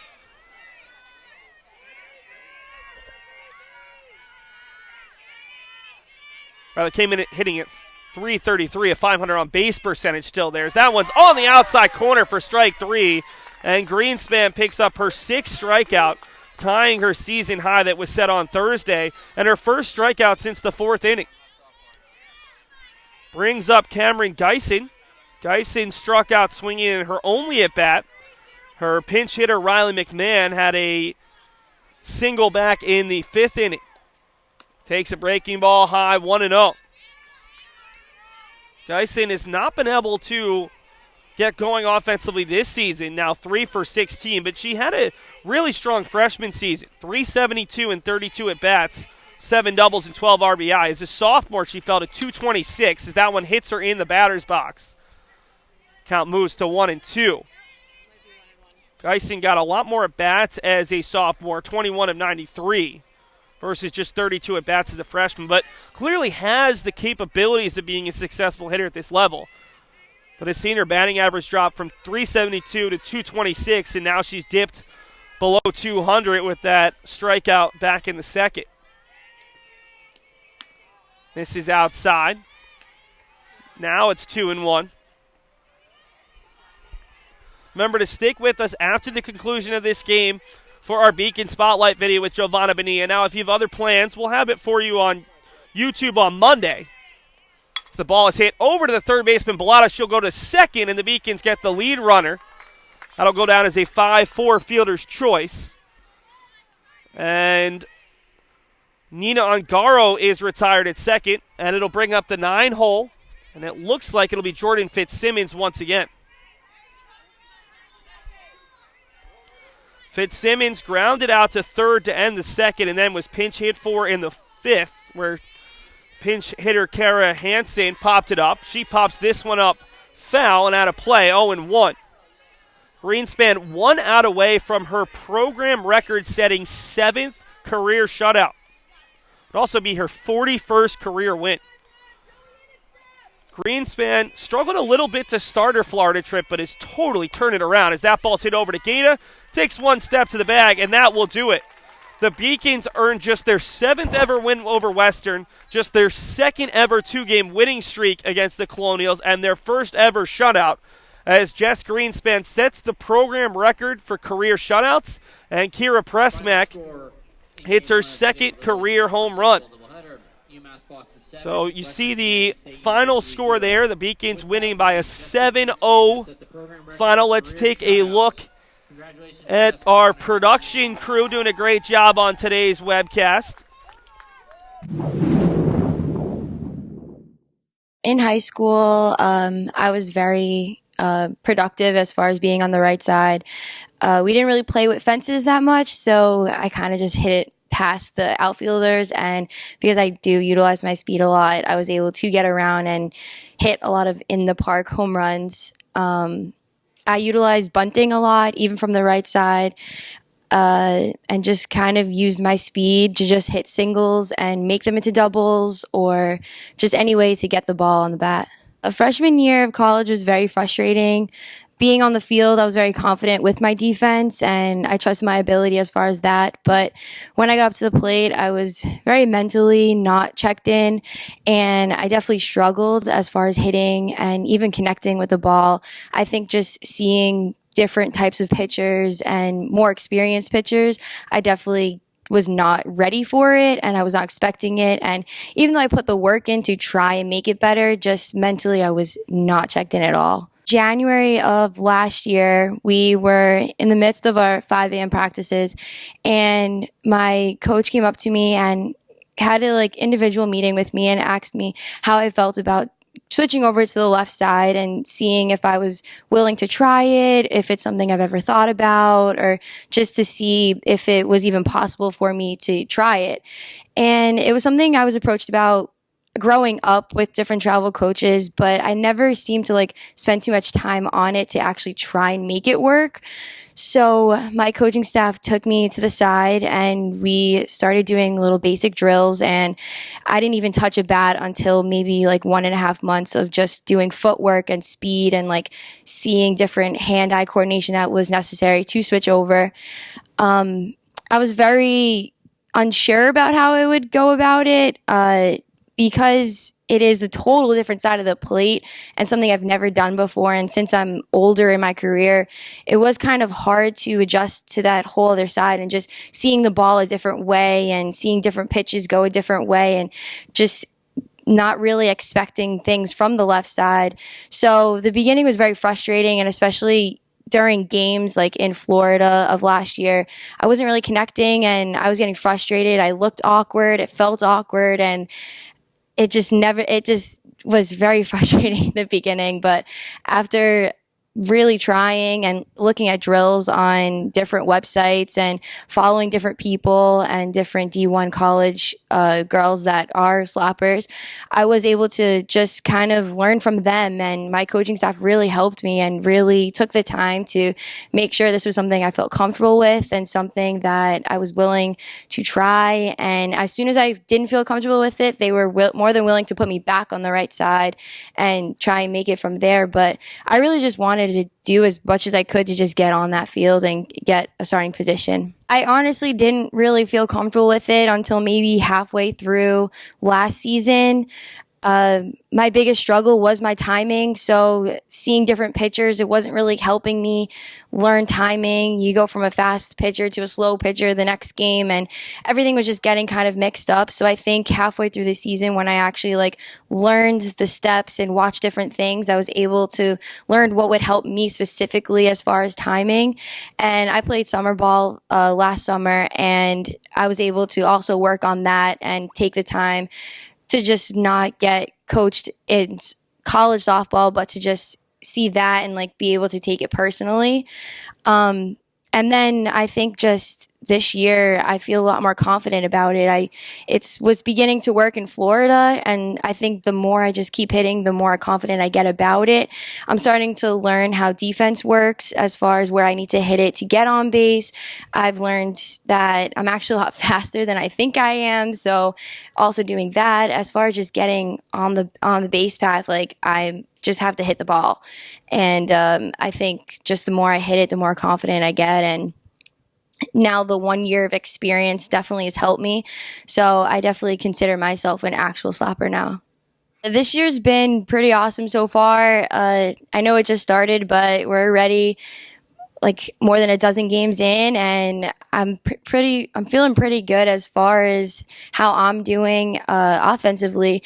It's honestly like one of the best feelings ever getting on those bases, because I did have a very frustrating past, and it was very mentally exhausting, it not working or me feeling uncomfortable as far as what I was doing. But just seeing it work now and my batting average being a lot higher than it ever was is so like such an awesome feeling.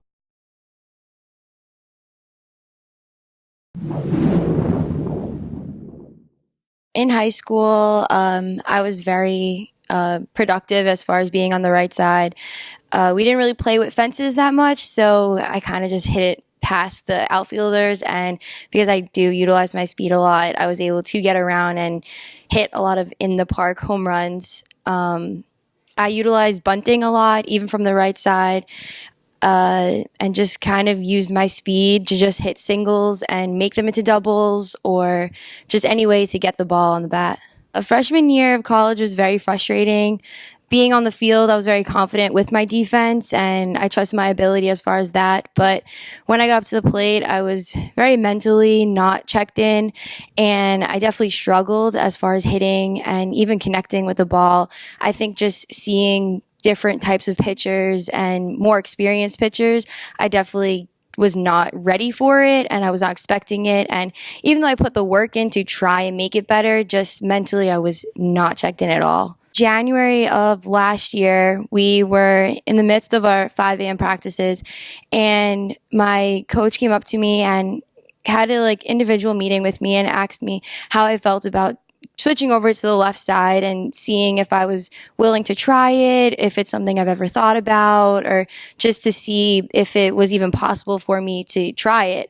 And it was something I was approached about growing up with different travel coaches, but I never seemed to like spend too much time on it to actually try and make it work.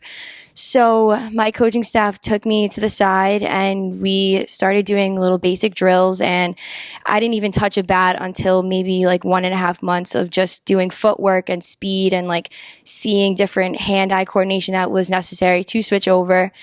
I was very unsure about how I would go about it, because it is a total different side of the plate and something I've never done before. And since I'm older in my career, it was kind of hard to adjust to that whole other side and just seeing the ball a different way and seeing different pitches go a different way and just not really expecting things from the left side. So the beginning was very frustrating, and especially during games like in Florida of last year, I wasn't really connecting and I was getting frustrated. I looked awkward. It felt awkward, and it just was very frustrating in the beginning. But after really trying and looking at drills on different websites and following different people and different D1 college girls that are slappers, I was able to just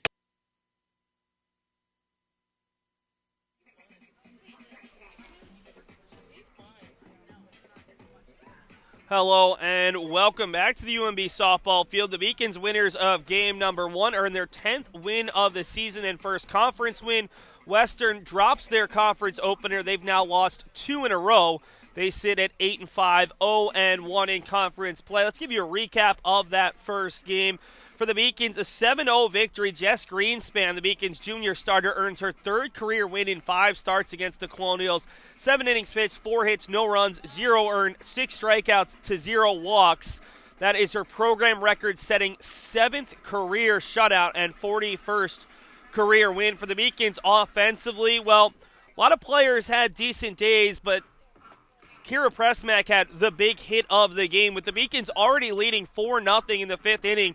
Pressmack hit a line drive down the left field line that defensive replacement Brittany Stankovic dove to try to keep in front of her, couldn't quite get there. It ended up being an inside-the-park 3-run homer, and it gave the Beacons a 7-0 lead after 5.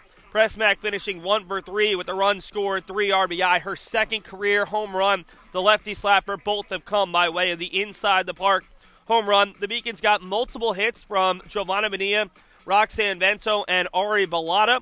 Also got a run and an RBI from Cassidy Gaeta, Kelly Danahy, and Ari Bellata. So nice contributions up and down the lineup for Western. They went through three different pitchers. Sarah Tenke took the loss, 4 2/3 innings, 8 hits, 7 runs, 7 earned, 2 walks, and 2 strikeouts. Alyssa Lionetti came on for one batter and retired the batter on a sacrifice fly. And Angelina Miller came on to pitch the sixth, allowed a hit in a scoreless inning of work. For the Colonials, just 6 hits in the matchup. 2 hits coming from Annie Rosa, the designated player who continues to lead the Little East Conference in hitting.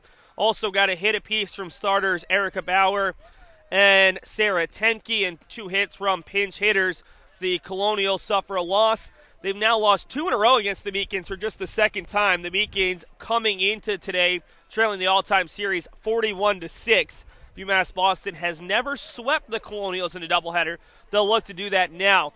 Right now, while we're still waiting for the starting lineups for these two teams, let's bring you our second Beacon spotlight of the day. It's Roxanne Vento. When I first came to campus, Coach was pretty honest with me and really said, you have a great opportunity to be a part of something amazing and be a starter on this team. It just comes down to you working hard and having good work ethic. And that's kind of what I expected and what I did. She had a lot of hopes for this team when we were coming in. As been a role model to Vento and the Beacons, as Vento has set a course to break all of Kilauea's records. In high school, I was very productive as far as being on the right side.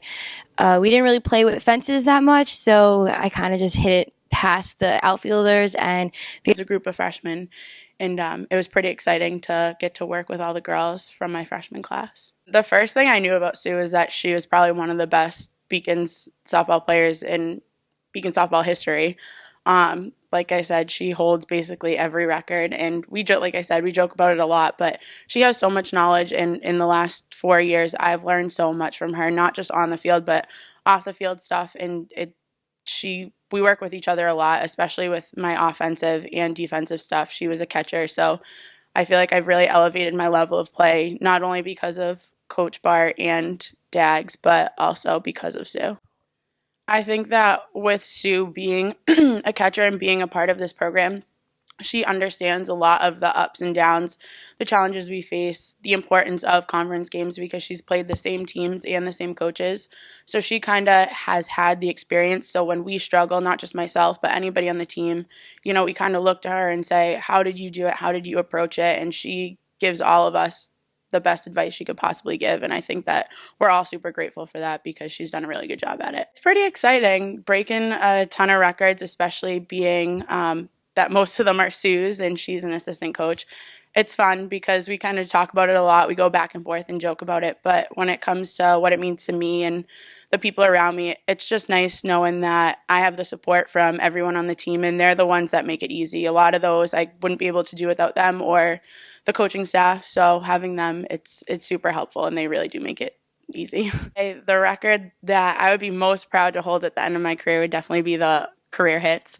Sue has that one right now. I don't know the exact number, but I know I'm kind of getting close to it. So I just gotta stay hot and hopefully I'll get it.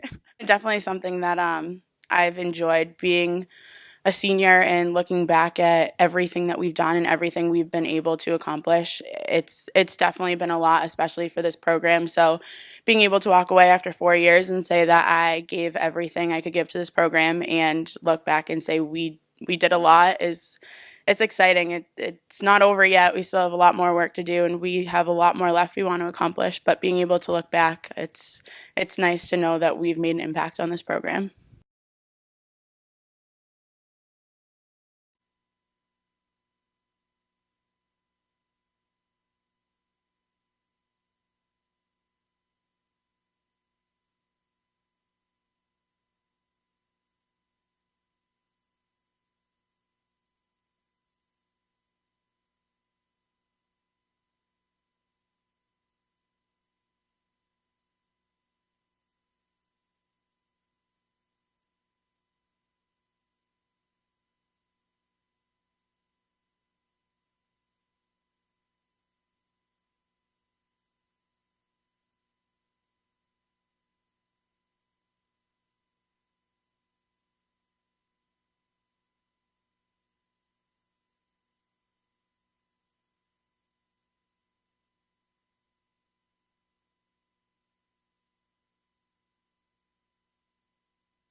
And welcome back to the UMB softball field. My name is Seth Dorensky, bringing you the second game of this Little East Conference doubleheader. The Beacons won game one by a 7-0 score.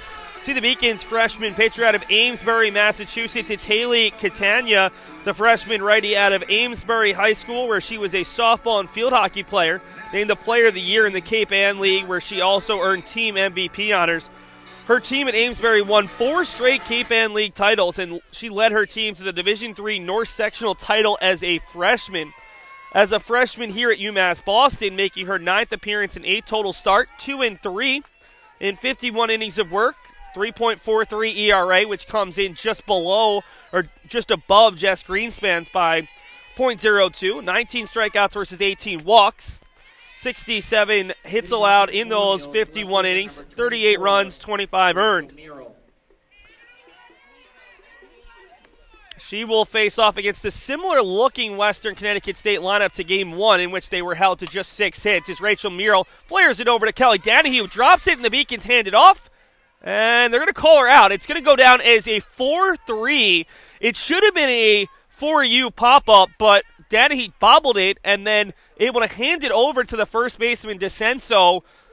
If DeCenso just picked it up, she clearly would have been out, as right now there's a conversation with the base umpire.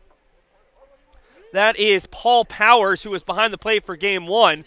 Powers is telling Heather Stone that he thinks that the ball was in the glove of DeCenso when Merrill was still not there. They're going to have a conversation between the umpires. We did see a reversal in Game 1. See right now what Ray Serrano has to say in this situation. That's a difficult one to tell. It's really hard from our angle with the first baseman DeCenso's back turn. They're going to keep the out. So it'll go down as a 4-3 put out at first base on a really odd play. So Merrill is retired. One of the changes in the lineup for Western is Riley McMahon, who came on as a pinch hitter in the fifth inning of Game 1, is in the DP spot, pops up the bunt, and Vento just missed grabbing it. That's such a difficult play.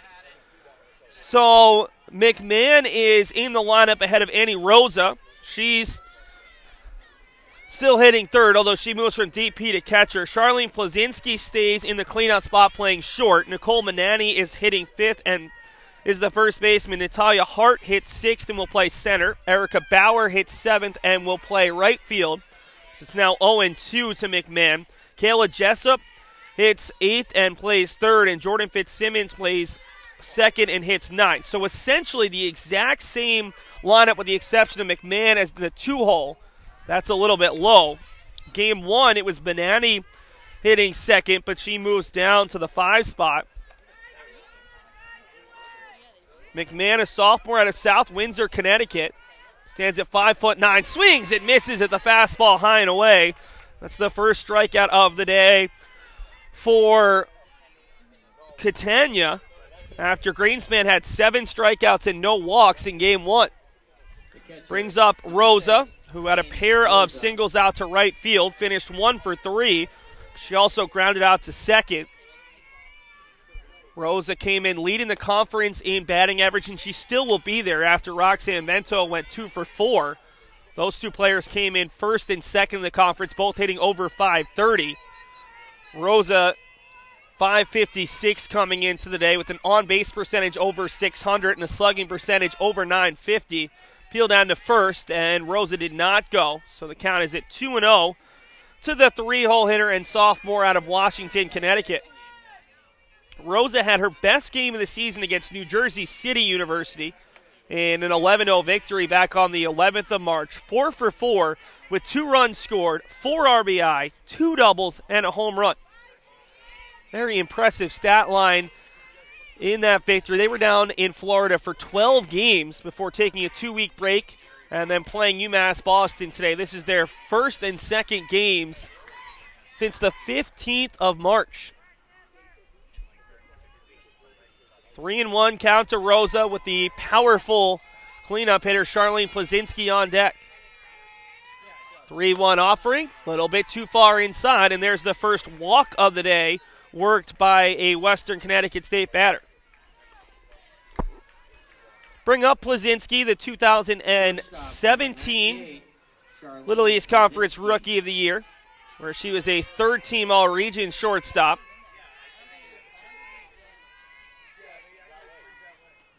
Takes the first pitch inside 1-0. Blazinski in that first game struck out swinging her first 2 at-bats before reaching on a fielder's choice in the 6th inning when she hit a grounder to Kelly Danahy, and the base runner in front of her, Rosa, ran into the second baseman. 1-0 here to Blazinski, who had a very successful sophomore year against the Beacons. She went 6 for 12 with 3 runs scored and 2 RBI in 3 meetings. WestConn swept the regular season series before losing to the Beacons in the LEC tournament 7-6 in 11 innings. She was charged with the error in the 11th that allowed Gigi Braga to come all the way in to score from first base. Defense has been her one real issue. This season comes in with team-high 5 errors and an .857 fielding percentage. She's committed double-digit errors in each of her first 2 years. A phenomenal hitter. Cannot say enough good things, but her defense at times has been an issue. As a team, they come in with a league-worst .907 fielding percentage. Only committed 1 error in that first contest. 3-1 as Catania misses a little bit too far inside. One of the difficult parts for pitchers here in between games is recognizing the new strike zone. As Ray Serrano is behind the plate. That one is on the outside corner, 3-2. So Rosa will be off from first base. She reached on a 2-out walk. And Nicole Bonani, who's in the on-deck circle, is hoping to get a chance. Blazinski on the season has 4 doubles, a triple, and 2 home runs, and she fouls that one off and will do it again.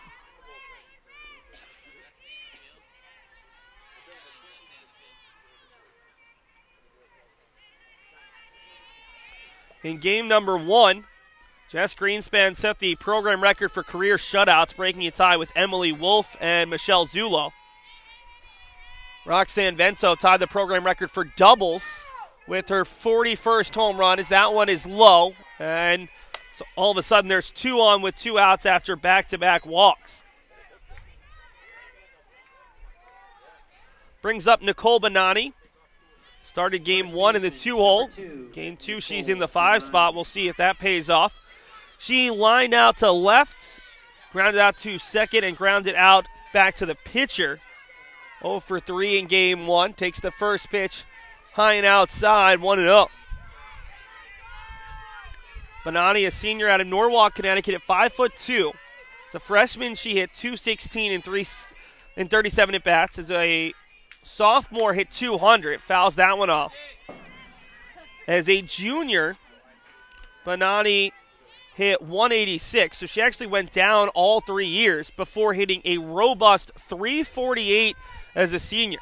So over 130 points higher than her previous season high. Hits that one out to right center, and that's going to add to her total. That's going to score at least 1. Plazinski heads to third base. Bonina gets it into Danahy, and they'll hold the runners at second and third on a RBI double with 2 down as Bonani takes it to right center and comes in ahead of the throw.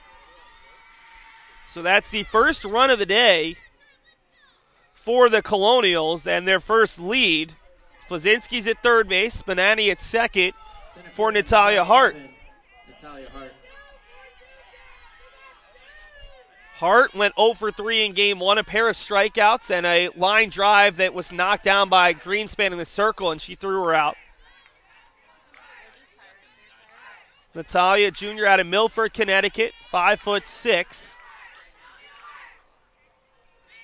She is going through a little bit of struggles after a really good sophomore season in which she hit .324 with a .400 on base percentage. Chops that one foul. Quickly 0-2. Hart coming into today was hitting just .143, although she did have a .400 on base percentage thanks to 6 walks. Came in 3 of 21. She's now 3 of 24. 6 runs scored, 5 RBI, pair of doubles, and a home run. So at least when she's putting the ball in play, she's putting it pretty far. She swings and misses. That's her 3rd strikeout of the day. And Catania gets out of the first, but not before a 2-out RBI double from Nicole Bonani makes it 1-0 Western after half an inning.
Take a look at the numbers on Western Connecticut State starting pitcher Jacqueline Smith, the senior out of Sandwich, Mass.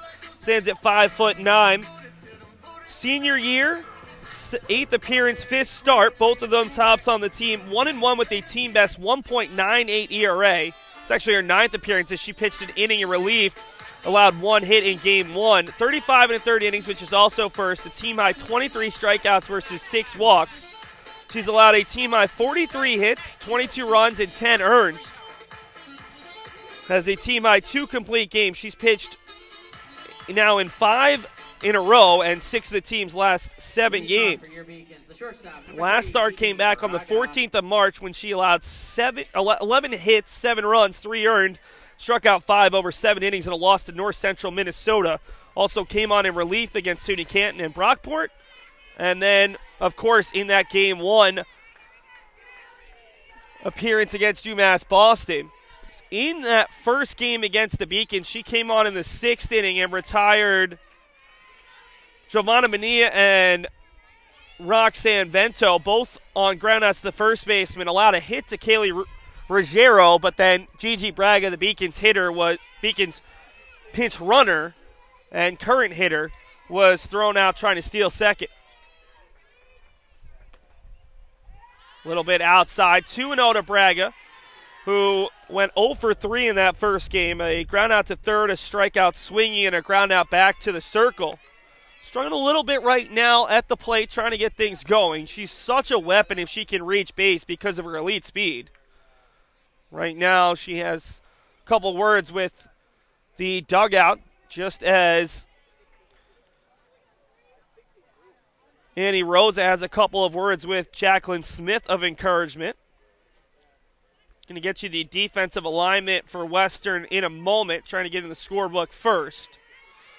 They make a couple of changes. Jacqueline Smith first and foremost from the right side. 2-0 is off the corner, 3-0. Braga, the first-team all-conference shortstop out of Medford, Mass., has worked 6 walks this year, 5 of 7 on the base pass, so not someone you want to see there. Just a little bit inside. Oh, that's going to be on the corner. 3-1. Looks like might be enough for ball 4, but Ray Serrano says Braga has to see at least one more pitch. Braga takes that one on the outside corner. 3-2.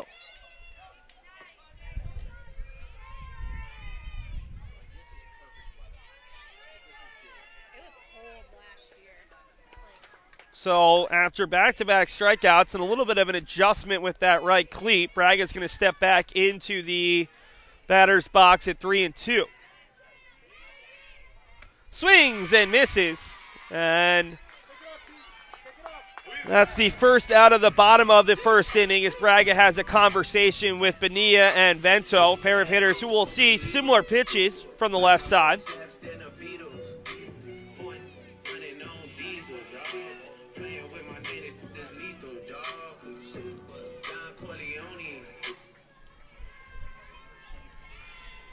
Center fielder number 5, Giovanna Bonilla. First pitch to Giovanna Bonilla is in there. 4 consecutive strikes from Smith after the first 3 were balls. Bonilla continues her torrid start to the season.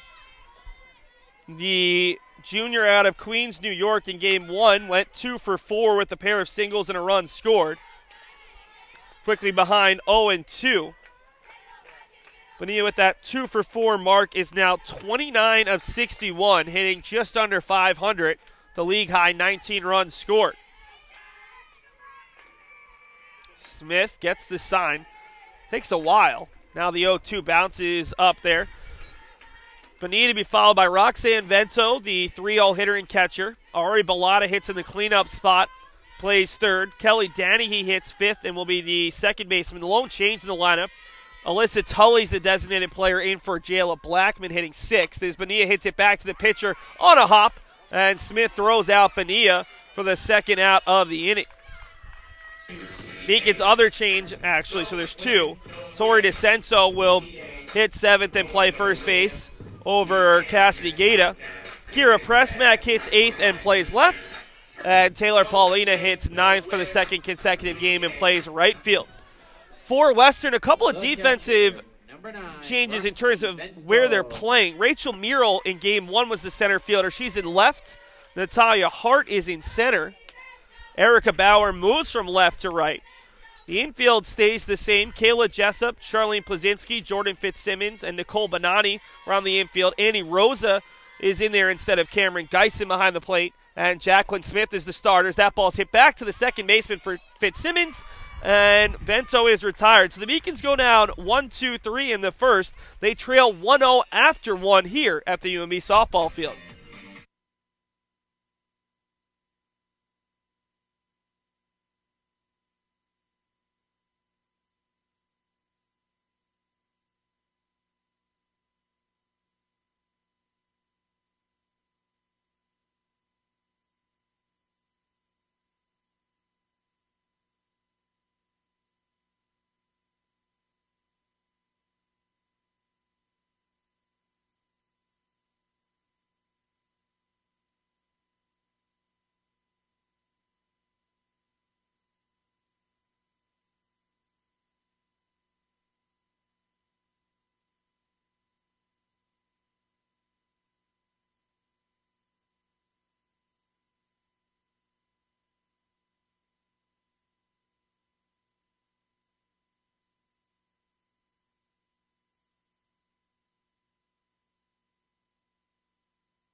Haley Catania out on the mound for the second inning of work.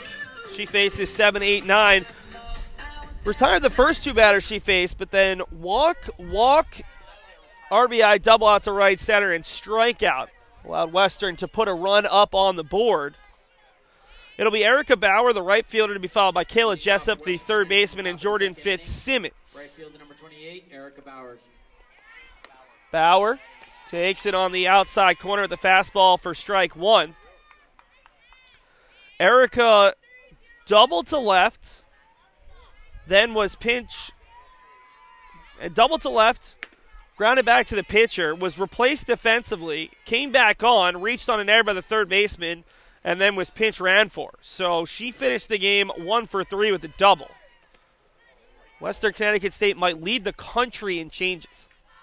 It's always been a key facet of their large lineup as that one bounces in front of Paulina, kept it in front of her, and that'll keep Bauer at one base on the hard hit single out to right field.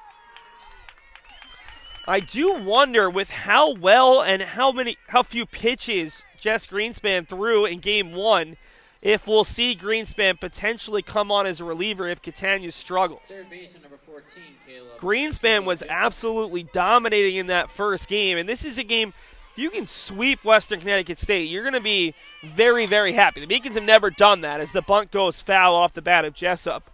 Maybe you get a little bit more aggressive if you're the Beacons and some of the changes you make to try to make that happen. Beacons typically will split their pitchers in the regular season before relying a lot more on Greenspan in the postseason. And Catania's a strong pitcher, don't get me wrong. It's just she has been hit a little bit as the bunt is offered at and fouled off 0-2. Greenspan was just so effective in that first game. I almost wondered in the back of my mind if they might go to her for a second game and see if she could keep it up. 0-2 here to Jessup, the 8-hole hitter and third baseman. Played a very good third base today thus far defensively. 0-2, hit back over to Danny. He has a chance for two. The tag is applied. The throw to first. It's a 4-3 double play. The Kelly Danahy special. She has become so good at that play. The tag on the runner, you have to be so alert to where the runner is, and you have to be able to make that tag and immediately set your feet at the same time to throw the ball down to first base. It's a really good play, and that means Catania is 1 out away from getting out of the inning 1-2-3. First pitch is inside to Jordan Fitzsimmons. Fitzsimmons, the freshman second baseman out of Bristol, Connecticut, who makes her 14th appearance on the year. Had 2-0. Fitzsimmons went 0 for 2 in that first game, a ground out to third base and a ground out to first. She was replaced, pinch hit for in her second at bat. Simmons takes that one high. Jordan had a nice game against SUNY Canton back on the 15th of March. 2 for 3, including a 2 RBI hit in the bottom of the 7th as part of a 4-run 7th inning. They walked off 11-10. 4-pitch walk from Catania, who's now done that in back-to-back innings. 2 outs with no one on and a walk, and that's 3 walks for Catania against the first 9 hitters.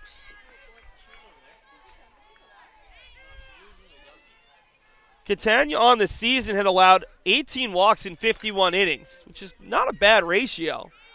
Talking about a walk every almost 3 innings, a little bit less than that, but has given up 3 walks here in an inning and 2/3.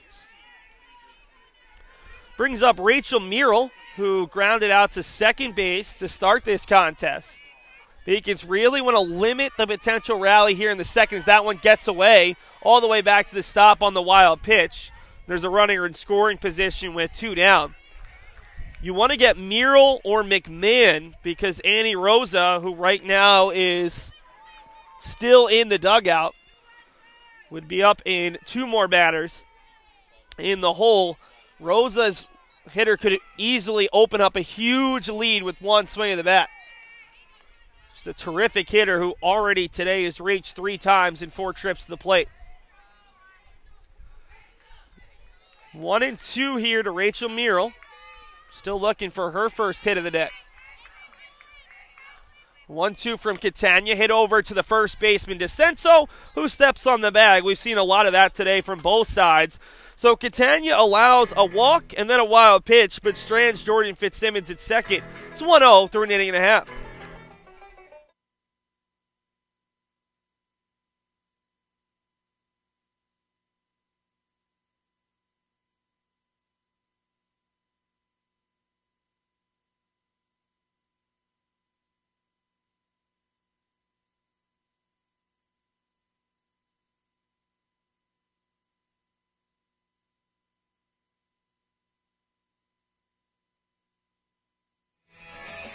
While we've got a moment, let's take a look ahead for UMass Boston.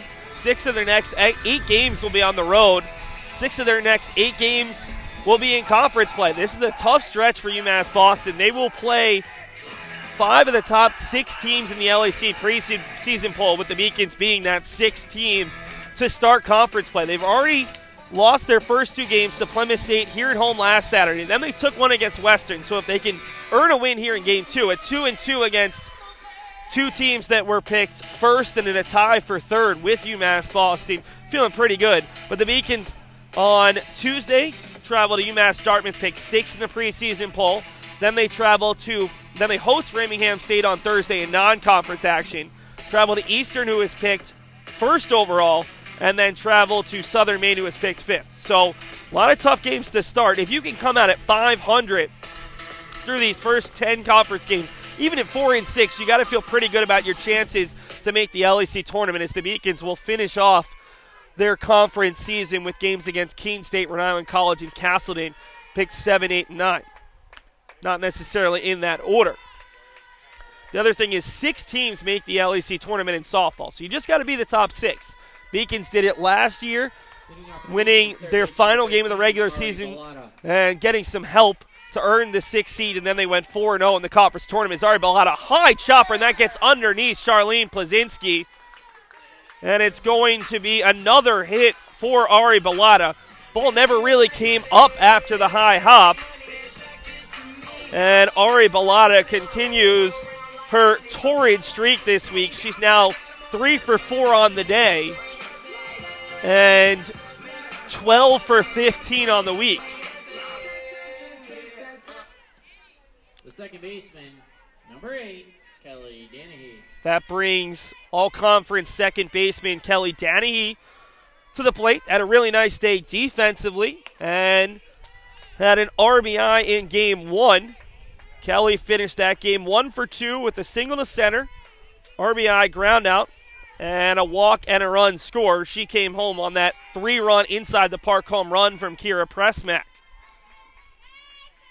0-1 here to Danahy with Bellotta at first base with no outs. I think at this point in the lineup, especially with the way Danahy's been hitting, she's had a pretty good week.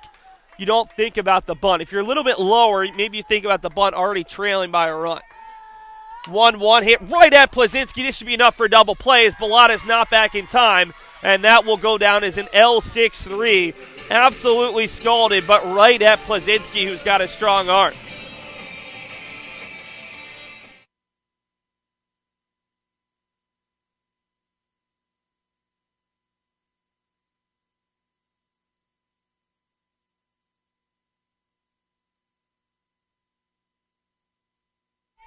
Brings up Alyssa Tully, the Beacons DP here in game number 2. Takes a low strike on the outside half. Tully came on as a pinch hitter for Jayla Blackman in the DP spot in game 1 and hit a line drive out to center that was enough to score a run on a sac fly. 0-1, chopped over to third baseman Jessup, long run, picks, scoops the throw, it gets away, and that's going to be an infield single. I don't know if that throw would have beaten Tully either way.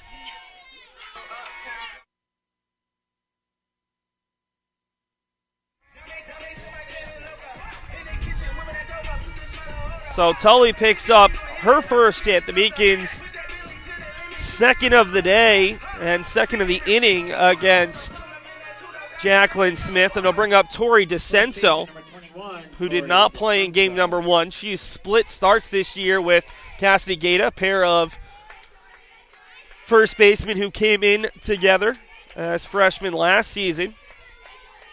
DeCenso out of Lynn, Massachusetts, stands at 5'7", hitting .267 on the year.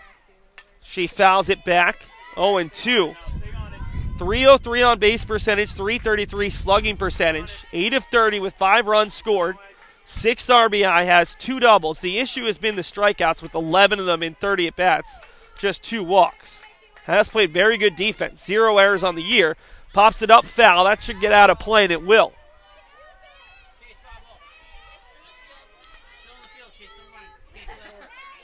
Stays at 0-2. DeCenso had a really nice day against Wheaton College down in Florida. She went 2 for 5 with a run scored. Had the game-winning double in the 8th inning as the Beacons earned a 7-4 victory. Off the corner, throw down to first, and Tully's out. They throw behind the runner, and the tag applied to Benani. So the Beacons run into an out. In fact, they run into 3 of them, really. Well, 2. Sorry, Bellotta was thrown out. They're going to have a quick conversation between the umpires. We've already seen Ray Serrano overturn one call. Impossible for us here in the press tent to see, but they're going to actually rule her safe.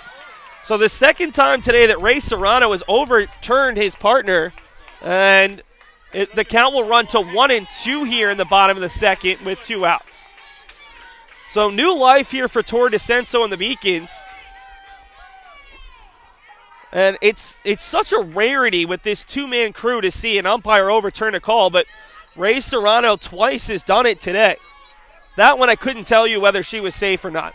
In that first game where Vento was ruled out at home, it did look as if Vento should have been safe. 1-2, swung on and missed, so we just see an extra pitch. Through 2 innings, Western 1, UMass Boston 0.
Top of the third inning. It'll be 2-3-4 for the Colonials, looking for their first conference win of the season. They lead 1-0 thanks to a two-out RBI double from Nicole Bonatti in the first. It'll be Riley McMahon, Annie Rosa, and Charlene Plazinski here in the third inning. McMahon struck out swinging for the second out of the first inning. Haley Catania has retired the first two batters in each of the first two innings. Although the second inning, it was thanks to a double play. That one's a little bit low. 1-1.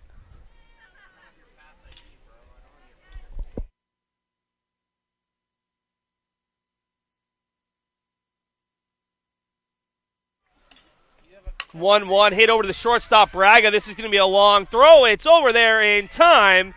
And McMahon is retired. That is a long throw, and McMahon runs well, but Braga got it there maybe a half second before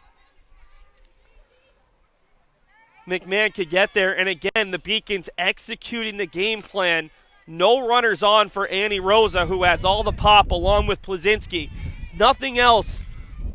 You face the opportunity for Western of getting a solo home run, if not anything else, but that's right back to Catania. Fields her position well, and Rosa is retired. So again, 2 on, no outs. This is where Catania has struggled a little bit. She's issued a walk in both times this situation has happened.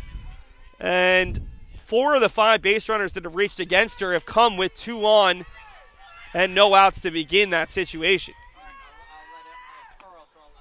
Plazinski walked in the first and was stranded at third base after she moved over to third on Nicole Bonanni's RBI double to right center. Bonanni's in the on-deck circle. Actually, she's not. No one's in the on-deck circle right now as there's a pop-up foul.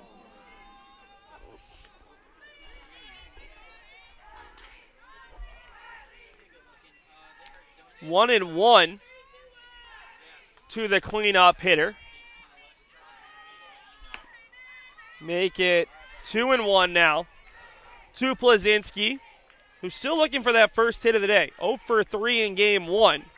Did reach her first at bat in this contest. Plazinski obviously facing Catania for the first time as Catania is a freshman. Danahy able to keep it in front, throws it across, and continues to be very busy over there at second base. That'll do it for the Colonials. 1-2-3 in the third. We head to the bottom of the third. The Beacons will send 8-9-1 to the plate, trying to get their first run of the day against Jacqueline Smith.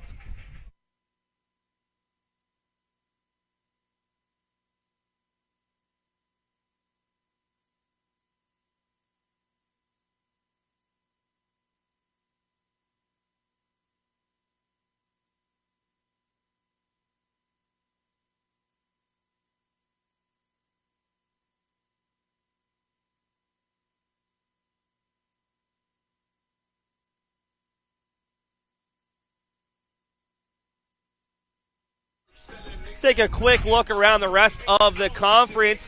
UMass Dartmouth came back after trailing 2-0 to earn a 5-2 win at Eastern Connecticut State. Eastern Connecticut State, though, is come back in a big way in that game, too. They lead 4-0 in the second inning. Eastern and UMass Dartmouth were 2 of the 3 teams who came in today at 2-0. So Eastern trying to get back into a tie for first at 3-1. UMass Dartmouth currently leads the conference. Castleton earned a nice non-conference win over Skidmore College. No updates from that second game in that doubleheader. And Rhode Island College at Plymouth State and the Keene Southern Maine doubleheaders both postponed. So this is one of just 3 doubleheaders on the docket for today. The Beacons at 1-2. Currently sit 4th in the conference because Rhode Island College and Keene State haven't played a conference game. Southern Maine and Castleton are both 0-2. And Western Connecticut State is 0-1. Brings up Kira Pressmack, who had the big hit in game number 1, a 3-run inside the park home run to make it 7-0 in favor of the Beacons. Shoves bunt, pulls it back for strike 1. Now, Pressmack probably isn't going to hit another one in this game. She's closing in 100 career games, and she has 2 home runs. But still, very impressive. Couldn't tell you off the top of my head, probably couldn't tell you, period, how many slap hitters have multiple home runs, but it's not going to be a lot. Takes a pitch over the outside half, and it's 1-2. Pressmack out of Houston, Texas. She attended the G.W. Carver Magnet High School, played her high school softball at the Nimitz High School. The 2-1 misses. Kira attended the NCAA convention back in January as part of the Diversity Coalition. Got to spend a couple days down in Florida with a lot of Division III students from all different kinds of backgrounds as the count runs to 3-2. She's also a theater minor, theater arts. Very active in the UMass Boston theater community. Very busy young lady. 3-1 hit right at Jessup. She can't hold on, and that's going to be a single for Pressmack. That ball was crushed right at Jessup, who threw up her glove to defend herself. Couldn't quite hold on as she bobbled it. And that is the Beacons' third hit in their last 5 batters.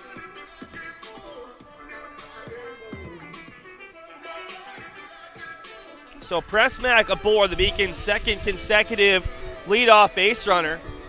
And it'll bring up Taylor Paulina, who had been hitting cleanup previous today. Moved down to the 9-hole, switching with Ari Bellata, who, again, 12 of 15 on the week. She's been red hot. Paulina fouls off the first pitch, 0-1. This is interesting. Typically with the 9-hole hitter, you're thinking bunt here, but Paulina has a lot of pop.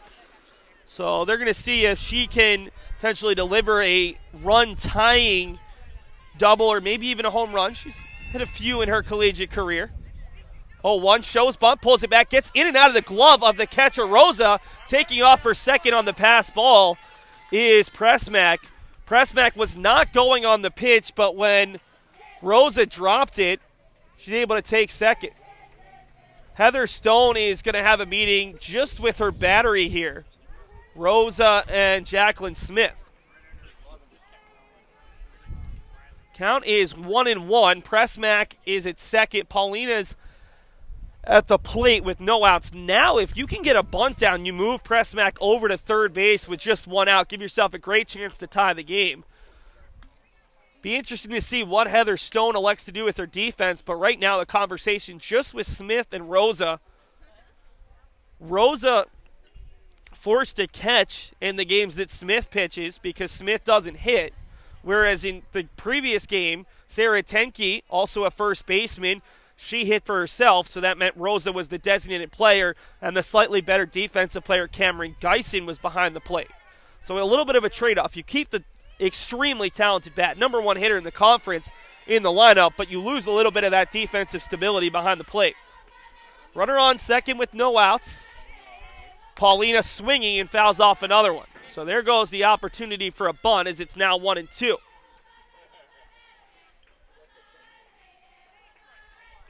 Pressmack, one of the fastest Beacons, although she has dealt with injuries the last 2 years. Slowed her down maybe half a step. 1-2, fouled off. Paulina missed most of the Beacons' Florida trip for coming back. In that first game, Taylor finished 0 for 2. Sack bunt. Grounder that went off the pitcher, Tenke, and was fielded by Plazinski. This one's going to be to Plazinski. Runners run into each other, and that's going to be runner interference. So Paulina will reach on the fielder's choice, but that's terrible for the Beacons because if Pressmack had avoided Plazinski, she's at third base there, and the Beacons might have had runners on the corners. Instead, Plazinski made contact leg to leg. Pressmack has to have the awareness there to get behind the defender. Don't allow the defender to run into you because the defender has to have access to the ball. And in that case, Pressmack, I don't think she necessarily ran into Plazinski, but Plazinski made sure there was going to be contact, and that caused the easy call for the umpire on the base pass, Paul Powers, to call out Pressmack. And that's a break for Western. Instead of having a runner at third with even 1 out, if Plazinski gets Paulina on a slowly hit ball, there's just a runner on first base after the fielder's choice. Throw down to first. Paulina was a step off. We've seen Western throw down to first a lot.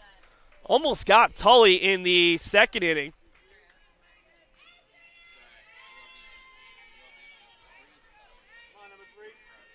So Paulina at first, now with one out. Right fielder is way in for Braga, which makes sense because as a lefty slapper, you really don't pull the ball all that frequently, and if you do, it will be a full swing, which Braga rarely does. 5'3", 5'4" rather, out of Medford High School. 2-1 count to her. Shows bunt, doesn't get it. The throw down to second. The tag is not in time. It was a high throw to the right field side of the bag, and Plazinski couldn't quite get it down in time. So Paulina puts herself in scoring position, still with just one out. It's 2-2 count to Braga there. Might have been a little bit of a bunt and run. Not quite a hit and run, but just trying to put the ball in play. So 2-2 now with Paulina at second, fouls it off.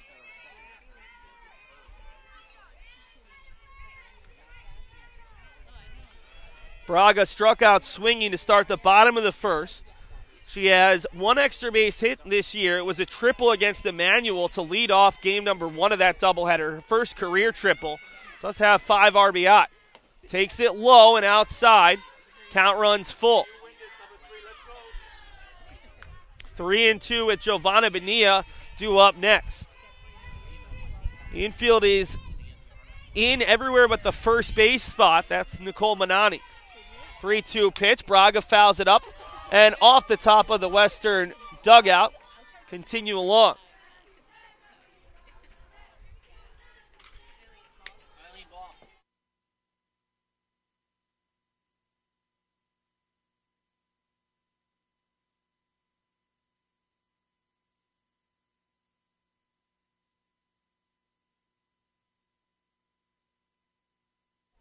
That's not a very valid source. Someone took it?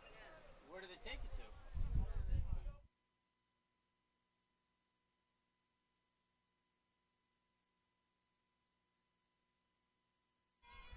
So despite the fact that everyone in the press tent had 2-2, the umpires officially say it's 2-2 rather than 3-2. So 2-2 here to Braga. That one is 3-2. So instead of being the walk there, Braga has to either put it in play or work one more ball. She's done a nice job fighting off a couple of pitches. Paulina still out there at second base after reaching on the fielder's choice and stealing second. 3-2. Hit out to left. That'll go foul once again, but this is what a good lefty slapper does. Just fight off pitches until you can get something you can put down on the ground, or you can work that fourth ball of the at-bat. This is going to be pitch number 9 of the at-bat. Giovanna Bonilla stepping up next. He can just try and extend this inning to get to Roxanne Vento, who owns the program record with over 113 RBI. Hit over to the third baseman, Jessup. Fields. The throw is there. Paulina takes off late, and she's going to be in there. So Braga effectively does the job of moving up Paulina to third base on the 5-3 ground out, and it'll bring up Bonilla with a chance to drive in the Beacons' first run of Game 2. Bonilla grounded back to the pitcher in the first inning. On the day, Joe is 2 for 5. Takes the first pitch on the inside half for strike 1. Bonilla attended Archbishop Malloy High School in Queens. Really successful player there as a right-handed hitter. Hit as a righty her freshman season. Moved over to a lefty slapper in the middle of 5 a.m. practices in January of her sophomore year and has become a tremendous slapper as a junior. Behind 0-2 though in this at-bat. A little bit high, 1-2.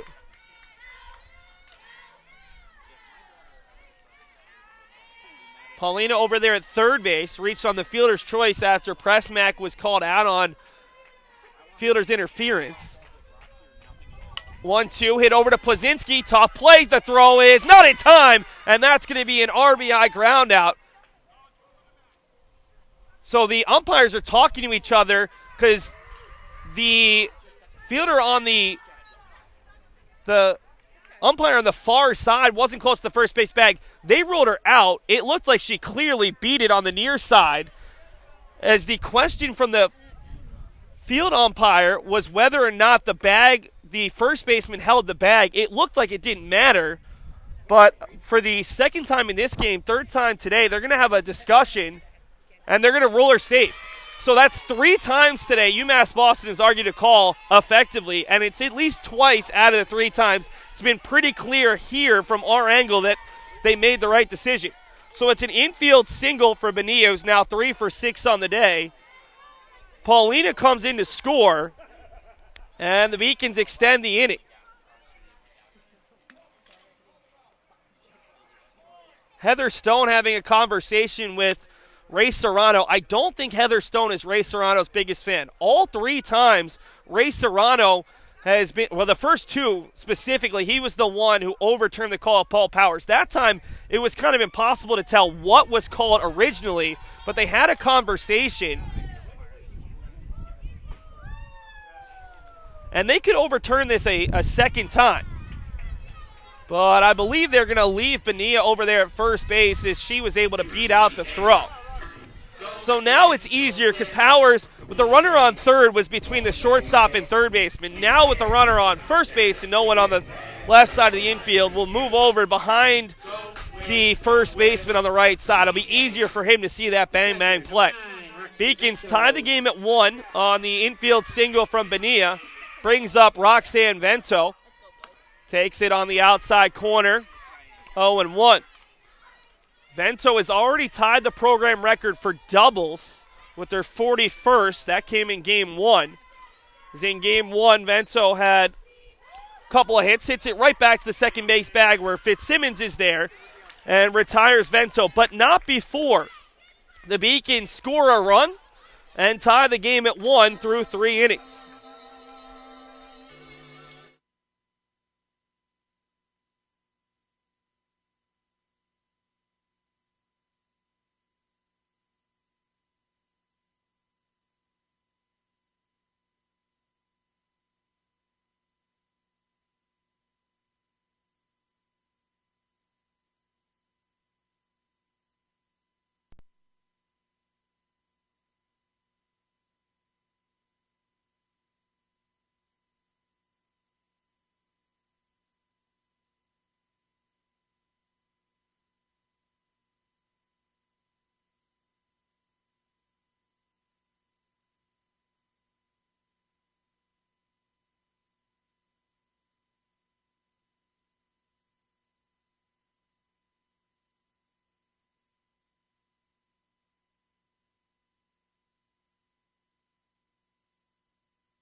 So after yet another challenge goes the Beacons' way, that's 3 of them today where the umpires have conversed and overturned a call that went against the Beacons.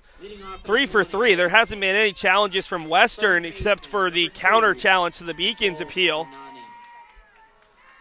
Brings up Nicole Bonani, Natalia Hart, and Erica Bauer to start the top of the 4th with the game tied at 1-1. A little bit different than game number 1 in which the Beacons were able to take an early 2-0 lead in the 3rd inning and then scored 5 in the 7th. Nicole Bonani, even the count at 1-1. She had the big hit for Western in this game, an RBI double out to right center that scored Annie Rosa back in the 1st. Hits it over to third baseman. Balata takes a high hop, and that'll go for a single. Just caught a rock or a little bit of a divot along the infield, and Bonani is aboard, and we're going to see a change.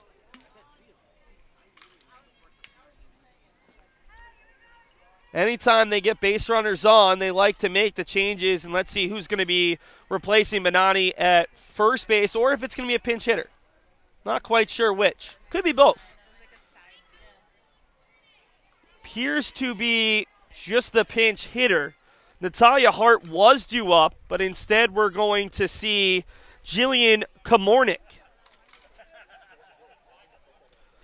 Hart has yet to reach today, so it makes sense in a situation like that when you have a leadoff base runner on. But the question is this a bunt situation? Remember, Western led the conference with 18 sack bunts in 12 games. They've yet to have one today through 10 innings. We'll see if Komornik's on to bunt or if she's going to swing away. First pitch to Komornik. Lefty slapper takes it inside, 0-1.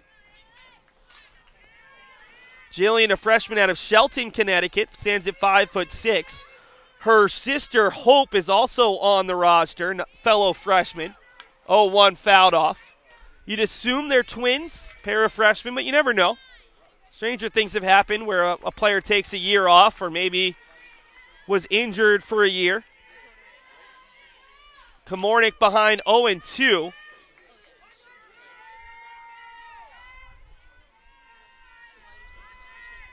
On the season, 1 for 2. Hits that one over the head of Bellotta, but foul. Fourth appearance on the year, 1 for 2. The single, a walk, has not made a play in the field. So, getting the chance to prove herself and potentially earn some more playing time. Her sister, Hope,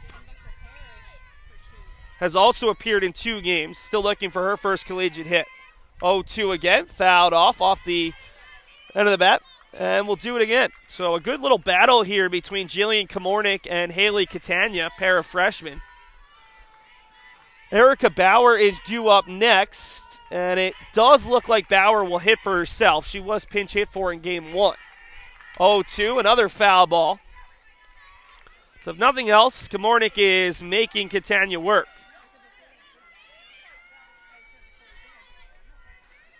Would expect Natalia Hart to check back in the bottom half of the inning.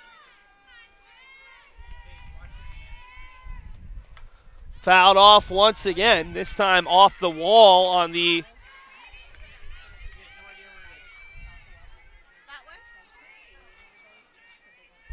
hockey rink to our left. Komornik fouled off 4 consecutive pitches. 6th pitch of the bat, swung on and missed. And Catania picks up her 3rd strikeout of the game and first since the first inning. It's now 10 strikeouts on the day for Beacon's pitching versus 3 walks. Catania's had 3 walks and 3 strikeouts in 3 1/3 innings. Brings up Erica Bauer, the 7-0 hitter, who singled out to right field on a hard hit ball to begin the 2nd inning. Ball is crushed out to center, and there's 2 on with 1 out as Bauer has really enjoyed hitting against Catania today. Both times she's hit the ball extremely hard. The good thing for the Beacons is both times the ball has been hit right at an outfielder. Otherwise, there could have been runners at the corners there. So we're going to see Josh Bartley just come out and pick up the bat there of a Western player. Wasn't sure if we were going to see a potential meeting at the circle. Looks like we're going to get yet another change. Kayla Jessup is going to be pinch hit for. It's going to be Jenna Houlihan stepping to the plate in the 8-hole.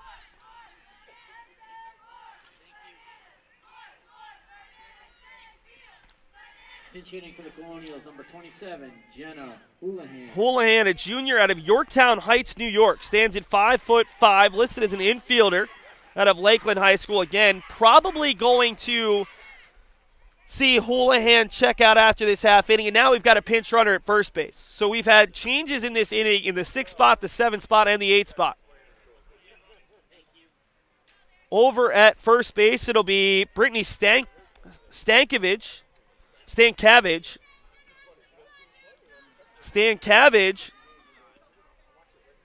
Came on as a defensive replacement in game 1. Did not have an at-bat or a trip on the bases. So Stankiewicz is over there at first base for Erica Bauer. She might stay on as a defensive replacement, but might not see an at-bat until the next time the 7th spot is due up. Bonani's still at second base, as that is on the inside half for strike 1 to Jenna Houlihan.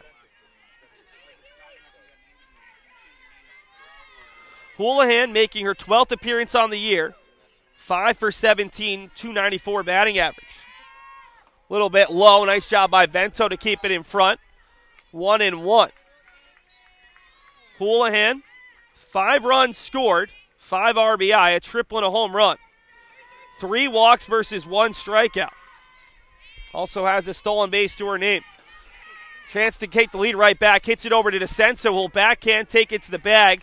That'll go as a 3U, and there's now 2 runners in scoring position for the 9-hole. And let's see if we see another pinch hitter in the inning. Jordan Fitzsimmons is ready to hit. We'll see if she stays up there, and I think Fitzsimmons will get the chance to hit in the 9-hole. Fitzsimmons in game 1 was pinch hit for in her second at bat by Kara Hansen. Finished 0 for 2 in game 1. She walked and was stranded at second in the second. 2 runners in scoring position with 2 outs. Western looking to regain the lead after giving up the lead. DeCenso can't make the play, but she's able to find Danahy for the old 3-4, and the Beacons continue to do a pretty good job defensively as they hold Western to 2 more left on base here in the 4th.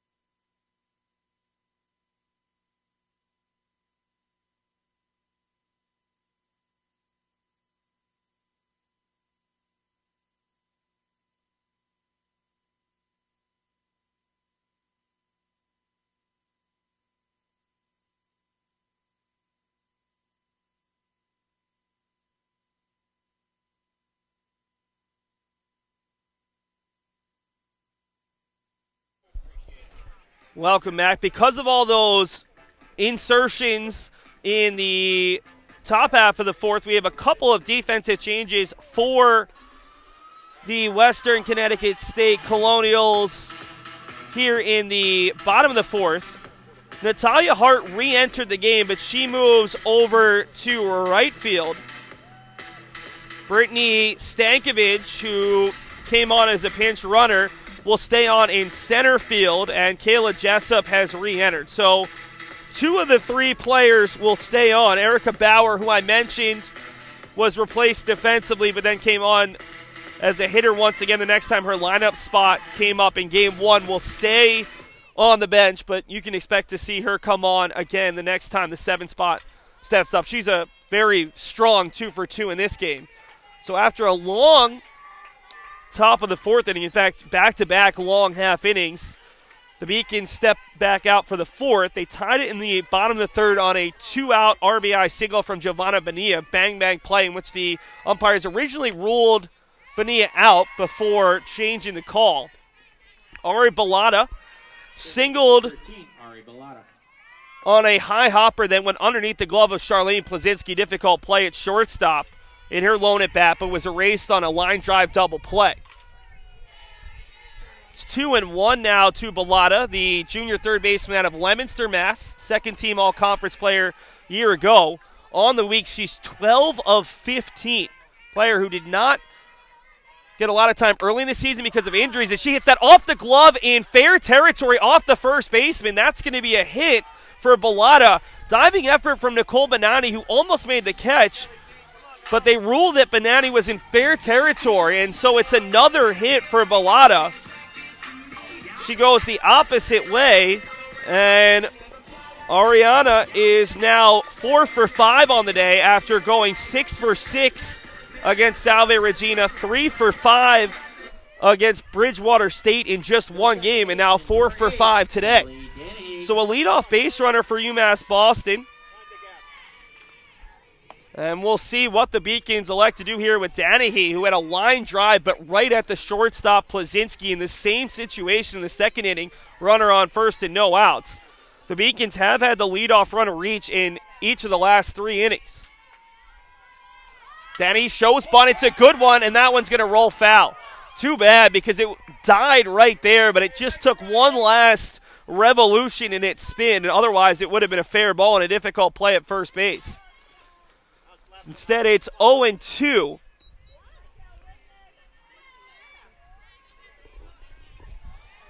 Danahy in the first contest 1 for 2 with a single, an RBI, a walk, and a run. That one's a little high. Smith today has 1 strikeout, make it 2 strikeouts, 1 in each of the first 2 innings. He's yet to allow a walk. This is their 5th inning of work after pitching the final inning in Game 1 with their team trailing 7-0. 1-2. The Beacons looking for their first ever sweep of Western in a conference doubleheader. First ever 3-game winning streak against the Colonials. 2-2 to Danny. Hit over to the third baseman. That's going to be a fair ball. Throw to second is in time. Great play by Jessup. Bang, bang play. But on the 5-4 fielder's choice, Bellotte is retired.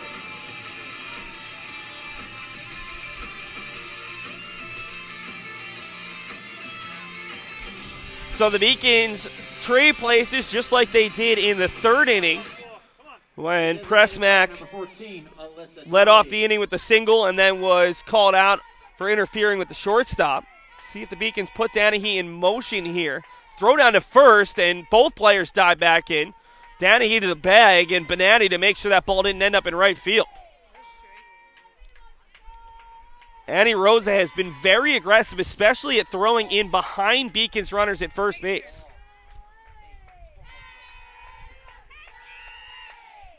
Tully takes it low. Alyssa singled to the third baseman in the 2nd inning. Actually past the third baseman. 1 for 1 today. Alyssa is one of 2 players in this game who has a higher batting average than their on-base percentage. So I didn't know it was possible. Hits that ball up the middle. Plazinski makes a diving effort, but no play at second. Back-to-back hits for Alyssa Tully. The issue was Plazinski needed a player to throw to, and Fitzsimmons was backing her up. So back-to-back hits, rather 2 hits in the first 3 batters. And the Beacons have 2 on with 1 out for Tori DeCenso. So back to that quick point about batting average and on-base percentage. Alyssa Tully came into this game with a .293 batting average, but just a .286 on-base percentage. How does that happen? Well, a sacrifice fly does not count against your batting average, but it does count against your on-base percentage. So if you do not get a walk or a hit by pitch and just have hits and outs, but also at least 1 sac fly, you can actually see a lower on-base percentage than a batting average. Did not know that until last night. There's a player on both of these teams who have that exact scenario. DeCenso fouled off the first pitch and now the second, quickly behind 0-2. Tori struck out swinging in the 2nd inning. The Colonials thought the inning was over when they threw the ball in behind Alyssa Tully at first base. Initially, the runner was ruled out. Beacons challenged. When I say challenge, there's no official challenge in Division III softball, but they appealed to the umpires. The umpires talked, overturned it, but DeCenso struck out on the next pitch. Here comes the 0-2 to the sophomore first baseman of Lynn Mass. Takes it off the corner, 1-2. Danahy with great speed at second. She reached on a fielder's choice. Alyssa Tully reached on an infield single to short. Anything to a gap right now would score 1, if not 2. The 1-2 is hit high on the infield. This should be an infield fly. Caught by the first baseman, Benatti. So there's 2 down with 2 on for Kira Pressmack. Pressmack on the day, 2 for 4. A 3-run inside the park home run and a ball that was scalded on a line past Kayla Jessup at third base just inside the bag. In her last at bat, she lined one right at Jessup that she wasn't able to hold on to for an infield single. Pressmack takes it off the corner, 1-0. Pressmack to be followed by Taylor Paulina if it gets there. Paulina is a tremendous hitter with runners on. So 2 on, 2 outs. Beacons looking to score a run for a second straight inning and take the lead. Hit out to left, going back on it, not able to make the play is Rachel Murrell. It's going to be a second extra base hit of the day for Pressmack, and the Beacons lead 2-1 on the RBI double. Murrell was in on the lefty slapper, and it was clearly going to be over her head. Tully unable to maybe force a throw home, but enough to score Danahy, and the Beacons lead it 2-1 on the second extra base hit from their lefty slapper hitting in the 8-hole of the day. She's got 4 RBI. So Tully moves to third. Pressmack is at second for Taylor Paulina. Beacons trying to blow this one open. Already 2 runs scored against Jacqueline Smith, who came in with a 1.98 ERA in 35 1/3 innings. Paulina takes the first pitch off the middle, pass Fitzsimmons.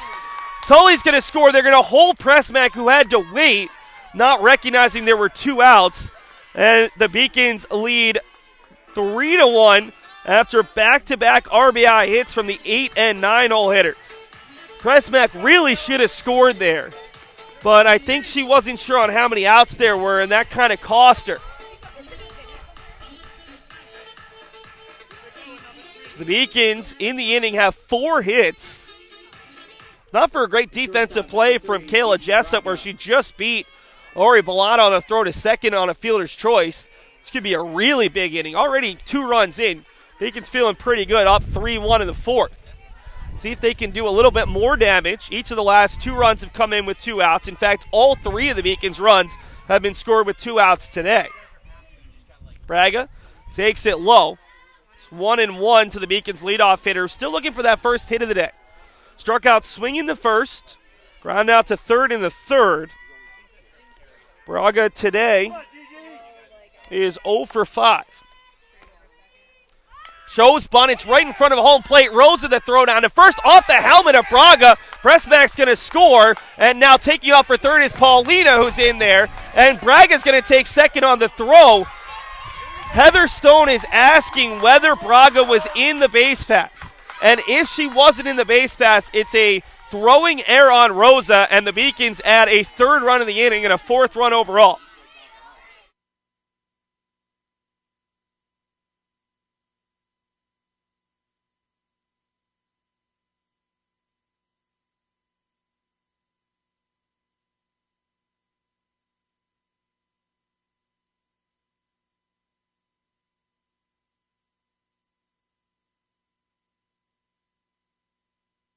So they're going to overturn the call, and it makes sense to me. Braga was running on the inside of the base path, and Rosa didn't step out as far as most catchers do, just threw it off the top of the helmet. The Beacons have gotten every call today, so this is going to go as a 2U on Braga, and the run does not score. So it is a 3-1 Beacons lead, not a 4-1 lead, and the inning is over. So the Beacons lose the run, but in the end, when every call goes your way over a doubleheader, you have to expect at some point the calls are going to change. And I think Western has a really good argument to be made there on whether Braga was in or out of the batters of the baseline there, as she is ruled out, and that means that last run from Pressmack does not count. So the Beacons only get 2 in the inning, but they lead 3-1 after 4.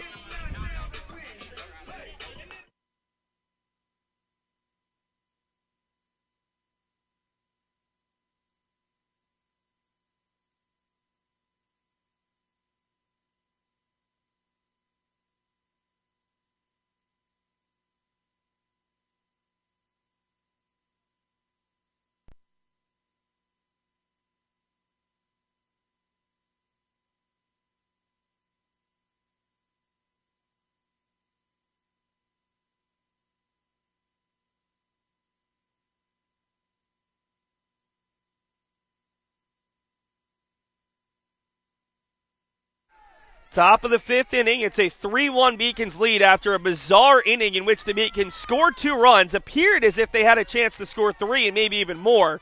But after the umpires conferred for the 4th time today, they correctly call Braga out. The first pitch is lined out to center field. Giovanna Bonilla, who hasn't had to do much today, at least out in the outfield, is able to make the catch on Rachel Merrill. Started the game in left field, and she's still out there, the only outfielder who's stayed in the same place. But Merrill, the leadoff hitter, is now 0 for 3. Ground out to second, ground out to first, and a fly out to center. Brings up Riley McMahon, the designated player. Struck out swinging, grounded out to shortstop on a nice throw from Braga deep in the hole. See if the Beacons can accomplish their game plan for a sixth time today. Beacon's big focus was getting the top 2 hitters in the Western lineup so they could avoid seeing Rosa and Plazinski on with base runners. And thus far, Rosa has stepped up 5 times and is yet to see a base runner on. So Beacon's little bit of a stoppage is Kelly Danahy made sure to have her defensive wristband rather than her offensive wristband on. Fly out to right down the right field line, and McMahon is 0 for 3. And Annie Rosa steps up to the plate for the 6th time today without a base runner. That's a huge, huge part of the reason the Beacons have been so successful holding Western to just 1 run through 11 innings. Rosa today, she's had a nice day. 2 hits and 3 at-bats in the first game. Both of them singles. A walk and a run scored in the first, the only run scored by the Colonials, and then grounded back to the pitcher in the third on a hard hit ball. 2 for 4. That's going to bring her batting average down after coming in with a conference high 560. Hit out to right. 3 flyouts in the 5th as Western goes down 1-2-3 for just the 2nd time in this game, too. This game is moving quickly again. Head to the bottom of the 5th. We'll bring you a look around Beaconville before we get the Beacon's leadoff hitter.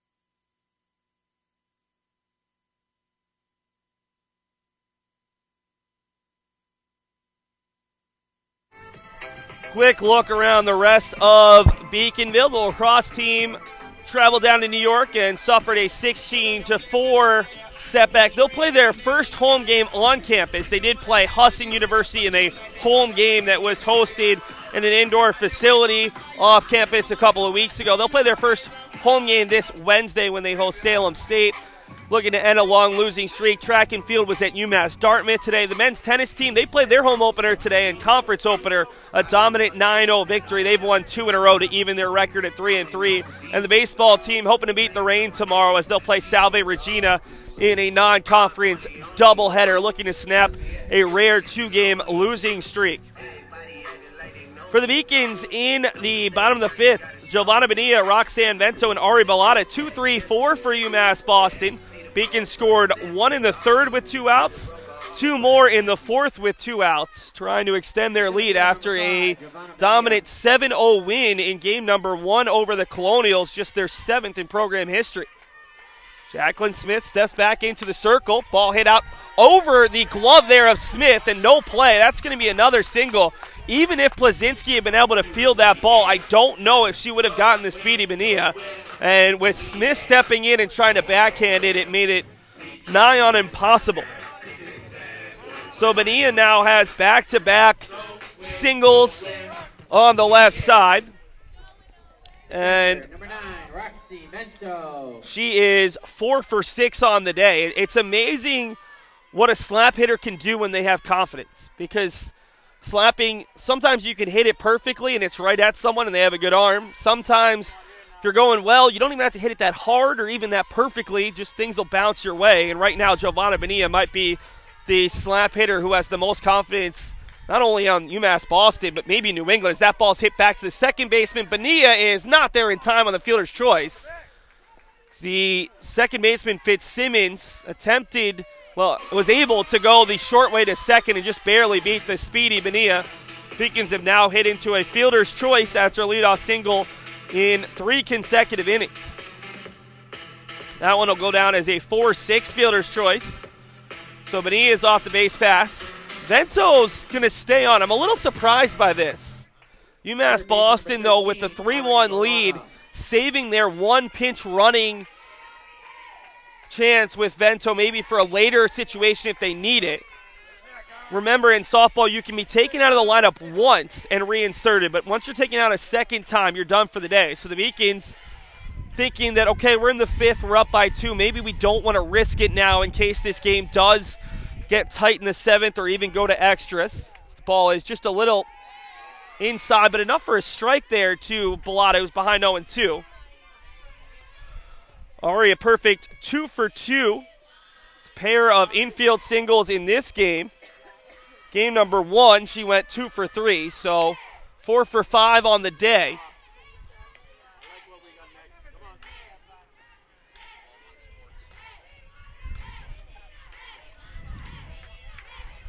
$13 for 16 on the week. Bellata takes it low, and now Vento was halfway to second base, elected to go back. The throw to second is cut off by Fitzsimmons. It's interesting because Vento's not big-time base runner. She has stolen 2 bags in 2 attempts, but she stopped maybe a third of the way through and was heading back to first base when that throw took off, just hoping maybe for an errant throw. Or maybe just for the catcher to take her eye at the ball. 2-2 is hit out to right. This one might get down in front of the right fielder, and it will. When you're hot, you're absolutely scorching if you're Ari Bellata. And she didn't hit that one all that well, but her 3rd single of the game, she's now 5 of 6 on the day and 14 of 17. There are hitters who don't get 14 hits in this season. She's done it in a week. 2 on, 1 out, and Kelly Danahy steps up to the plate. Danahy lined into a double play back in the 2nd inning, hard to the shortstop. And then in the 4th inning, hit a ball down the 3rd base line. Kayla Jessup elected to go to second and just barely beat Bellata for a fielder's choice. Beacons are going to get a pinch runner at second base now for Vento. It's Brittany Perquette.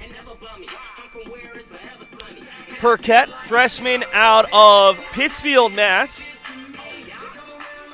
Stands at 5'6". She played softball, soccer, and basketball at Pittsfield High. All-state player in softball, also had over 100 hits. She won the Western Mass D1 title as a senior in softball. Also won the Western Mass title in basketball as a junior. So very accomplished player in terms of winning as a high school player. That happened a lot. A lot of these players for UMass Boston have had a lot of success in high school and it's translated over. Danahy at the plate won a conference title all 4 seasons at Silver Lake Regional High School. Now has done it 5 years in a row, trying to make it 6 as a sophomore in college. Brittany Perquette's out at second base. She pinch ran for Vento, who reached on a fielder's choice. Ari Bellata is at first. Danahy hits over to the first baseman. Bonani's only play is to first as the high hop bounces up into her chest, but she holds on. And there's 2 runners in scoring position with 2 down. Brings up Alyssa Tully today, who's had a very productive day. A sacrifice fly as a pinch hitter in the first game. Single to the third baseman. A single to the shortstop and a run scored in the 4th. Beacons already in this game have 9 hits. Designated player number 14, Alyssa They have been Tully. really hot offensively. 15 in Game 2 against Salve Regina the other days. That's a cue shot. This is going to be a difficult play. Unable to pick it up is Bonani. And here comes Bellata, and the throw is late. And that will allow 2 runs to score. It's going to be an infield single. And then an error on Bonani not picking it up, allowing Bellata to score.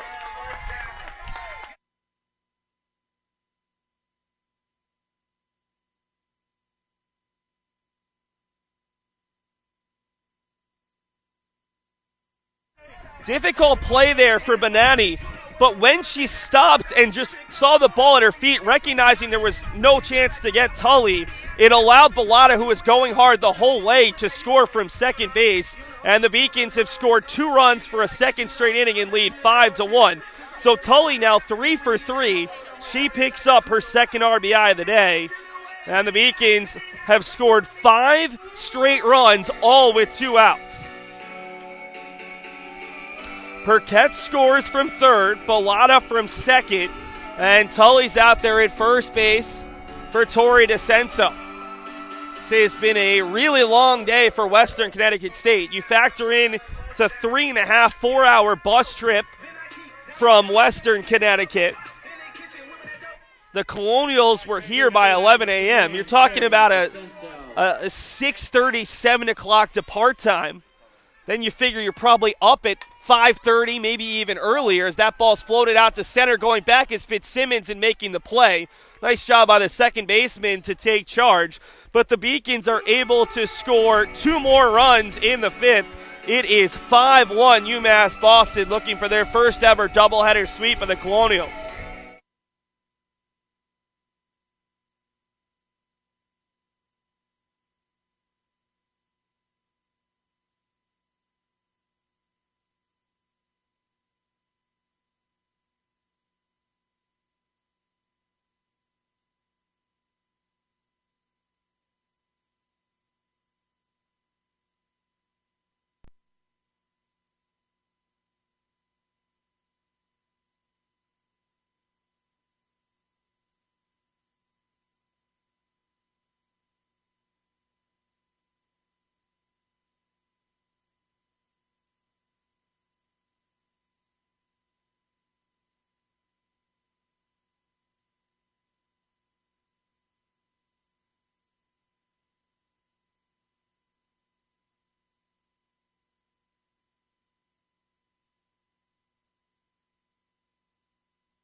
Haley Catania takes the mound for her 6th inning of work. This was the inning that the Beacons ran into problems with last weekend, but a much better job in Game 1 in the 6th inning when they led 7-0. Western Connecticut State put just 1 runner on against Jess Greenspan. Catania hoping to do a similar thing here. So we got a delay. The Colonials, I think they're missing a batting helmet? Not quite sure what the holdup is here for the Colonials on the third base side. And now Charlene Plazinski is going to make her way out of the dugout. Cleanup hitter is 0 for 4 on the day. In Game 2, she has walked and been stranded at third base and then grounded out to second to end the third. She fouls it back. This has been a really, really strong performance from UMass Boston against the team that has given them nightmares over the years. Beacons have been pretty good this season offensively, but when the offense has been there, sometimes the defense and pitching hasn't been there. When the offense goes away, the defense and pitching has typically been pretty strong, as that's a fly out to right. 4 straight fly balls against Catania, but 4 straight outs. In fact, 6 outs in a row, as Catania also got the last 2 batters of the 4th inning, both on balls on the infield. But really, Western hasn't been able to lift the ball all that often in this doubleheader. All of a sudden, they've hit 4 balls to the outfield, but all right at outfielders, not hit all that hard. Nicole Benani takes the pitch on the outside half, 0-1. Benani is kind of been the star today for a Western team that has struggled. In Game 2, she has an RBI double and a single, as DeCenso is going to have to range, throws it over to Danny, who catches the bag, and that's going to be another 3-4 put out at first base. So Benani is retired for the first time here in Game 2. She has 2 of the team's 4 hits. Western on the day has been held to 10 hits, whereas UMass Boston has 9 hits here in Game 2. And in game number 1, they had 9 hits as well. So they're nearly doubling up the Colonials for hits on the day. They also have 12 runs versus just 1 for Western. Catania looking for her 3rd 1-2-3 inning in the last 4 frames. Freshman has been very impressive, in line right now for her first collegiate conference win. Came into today's contest at 2-3 after just killing it in Florida. Her first collegiate start went 6 innings, allowed 7 hits, 1 earned run, in a win over Olivet College on opening day. Against Wheaton College, in another victory, she went the full 10 innings. She gets a swing and a miss for strike 3 on Natalia Hart. In that Wheaton game, 10 innings, 9 hits, 5 runs, just 1 earned. 4 walks versus 2 strikeouts. In another game against UNE, she took the loss, but went 6 2/3 innings, had 7 hits, 1 earned, and a team-high 9 strikeouts in a single game. And we're talking about a player who started off hot, has struggled a little bit since coming back from New England, but she's looking great in this one, just 3 outs away from that first collegiate home and conference victory.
So a pitching change for the Colonials.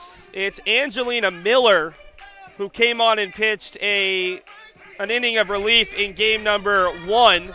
Allowed just 1 hit. That came against pinch hitter Kaylee Ruggiero. Jacqueline Smith's day may be done. We have seen Western take out a pitcher and reinsert that pitcher. Right now the line on Smith, 5 innings, 9 hits, 5 runs, 5 earned. 2 strikeouts and no walks. She's in line for the loss. Angelina Miller pitched just 7 innings this year. Led the team in innings this season to go. Came in with an ERA of 1.17, and that was before she threw a 7th inning in which she got a scoreless inning. So she pitches the 6th for the 2nd straight game. Again, coming in with their team down big. It was 7-0 in game 1, 5-1 here in the bottom of the 6th, that she'll face 8-9-1. Pressmack, Paulina, and Braga. Pressmack had one of the big hits in this game for UMass Boston. A go-ahead RBI double with 2 outs in the 4th to make it 2-1. Player behind her, Taylor Paulina, added an RBI single up the middle. Beacons added 2 more with 2 outs on an RBI single and an error on an Alyssa Tully single back in the 5th. So Beacons have scored in 3 straight frames against Jacqueline Smith. Came with an ERA sub 2, but that's going to go up. 5 innings, 5 earned runs. They now face Miller here in the 6th. Pressmack today having a great game too, a great day overall. 1 for 3 in that first game with a 3-run inside the park home run. She's now 3 for 5, a triple shy of the cycle. She had a single in the 3rd inning, but was called out for running into the shortstop. Then had an RBI double over the head of the left fielder, Rachel Murrell, in the 4th inning, stranded at 3rd base. So, really, really good day for the Beacons junior outfielder out of Houston, Texas. Fouls that one back 2-2. It's been a really good day across the board for UMass Boston. The pitching has been phenomenal, allowing just 1 earned run and, more importantly, 3 walks. That's been an issue for UMass Boston at points. 10 strikeouts to 3 walks, a great ratio. Defense has been good, just 1 error. That came with the Beacons leading 7-0 as Pressmack lifts it to left, and it's caught by Plazinski on the outfield grass for out number 1 of the 6th. And then you talk about the offensive numbers. 7 runs in the first game, 5 more here in the second after being limited to just 4 total runs last week against Plymouth State. And it's been productions up and down the lineup. Taylor Paulina takes the first pitch, fouls it off, caught in foul territory by the first baseman, Bonani, for out number 2 of the inning. So 2 quick outs. And Jayla Blackman will come on as a pinch hitter in the leadoff spot. Blackman started game number 1, just her second collegiate start, second collegiate appearance as a hitter. Blackman went 0 for 2 in that one. Flew out to right, popped up to the first baseman, and then was pinch hit for by Alyssa Tully, so she'll get a third at bat today. Blackman in her first collegiate start on Thursday against Bridgewater State, 2 for 3 with 2 runs, 3 RBI, hit by pitch and a walk, and she'll look to help the Beacons avoid their first 1-2-3 innings since the first. Pinch hitting for the Beacons, number 25. Braga would come on defensively for Blackman. Blackman takes that pitch off the front hip. It's her second hit by pitch in 3 games, and again, the Beacons avoid a 1-2-3 inning. I think we're going to see Braga step out right away. Gigi's been pinch hit for twice. Both times the pinch hitters reached, and she's gone right out to first base. And Braga will replace Blackman, who can only laugh. It helps when it's a breaking ball that you get hit by, and it helps when it's 60 degrees rather than 30 degrees. It doesn't quite hurt as much. Just a gorgeous day here in Boston. Pinch running at first base for the Beacons, number 3, Gigi Braga. At the plate, Giovanna Bonilla, 4 for Bonilla. 6 on the day with 4 singles, an RBI, and a run scored. Will step up for a 7th time today. Been a very, very pleasant day to watch some softball. Typically at the UMB softball field, if it's a little cold, a little windy, everyone's bundled up. But today has been almost perfect softball weather. Bonilla takes the pitch, and it's 2-0 to Bonilla, who's the conference leader in runs scored, and it's just such a cool story. 15 combined hits her first 2 years, hit 133. She's hitting just under 500 for the season. In fact, to hit right now, she goes 5 for 7 in this doubleheader. She's got a solid chance to be right back at 500.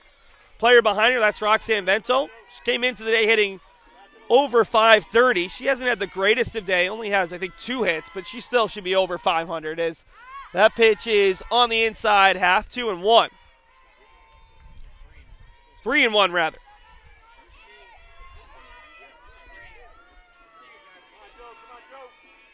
Braga over at first base, the pinch runner for Blackman, who was the pinch hitter. Bonilla hits it out to left. It's tailing foul, and it will be foul. Full count to Bonilla, who does have an RBI today. Had a double the other day against Bridgewater State. Each of the Beacons' 3 lefties have at least 1 extra base hit this season. Pressmack has 2 today. Bonilla hits it back on the right side. This is going to be a tough play, and no play for Fitzsimmons. Throw is late, and it should never have been thrown. It gets away, and that'll allow both runners to advance on the sidearm throw by Fitzsimmons. And now Roxanne Vento will not only have a chance to hit, she'll have a chance to hit with 2 runners in scoring position.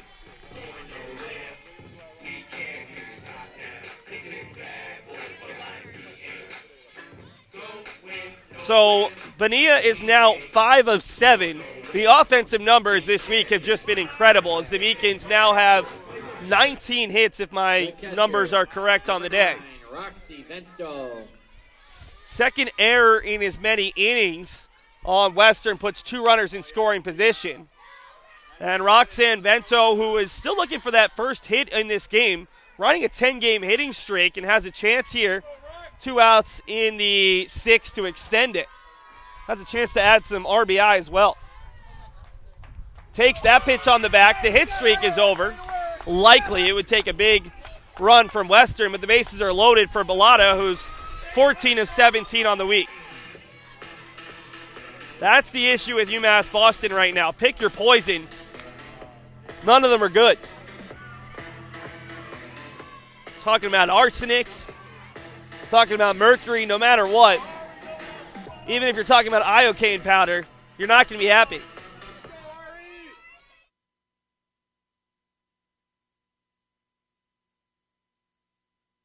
All right, Bellata takes the first pitch, fouls it off, 0-1. Bellata in this game number 2 is 3 for 3, Single to short, single to first, and a single to right with the run scored. On the day, Bellotta is 5 of 6. 0-1, little bit high and in, 1-1. She has 8 RBI on the week, and the crazy part is the one time she's been retired today, back in the first game, she got an RBI. So every at-bat has been productive. The 1-1, that's high, 2-1.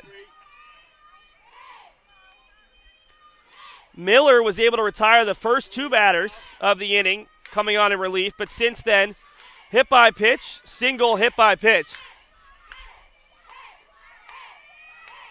2-1, that's outside, 3-1. Oh, late strike 2 call, 2-2. It was close. It was just a delayed call by Ray Serrano. Got to give him a lot of credit. He has been very active today. He's made a lot of calls. Clearly has been invested in this doubleheader. 2-2. That one misses. 3-2. Had to double check. That pitch was not that much further outside. So a full count here to Bellotta, the Beacons cleanup hitter with the bases loaded and 2 down, already leading 5-1. The 3-2 foul back, and we'll do it again. Bellotta lunged on a pitch that was probably right around the corner. Bellotta, who is making just her 8th appearance of the season, is now 15 of 24 on the year. Don't need a calculator to know that's a very good batting average. The 3-2, hit hard out to left, that's going to get down. It's going to score just the 1 run. They have to hold Bonilla, but it's a 15th hit in 18 at-bats for Ari Bellotta, a 9th RBI, and the Beacons make it 6-1. All 6 runs in this game have come with 2 outs.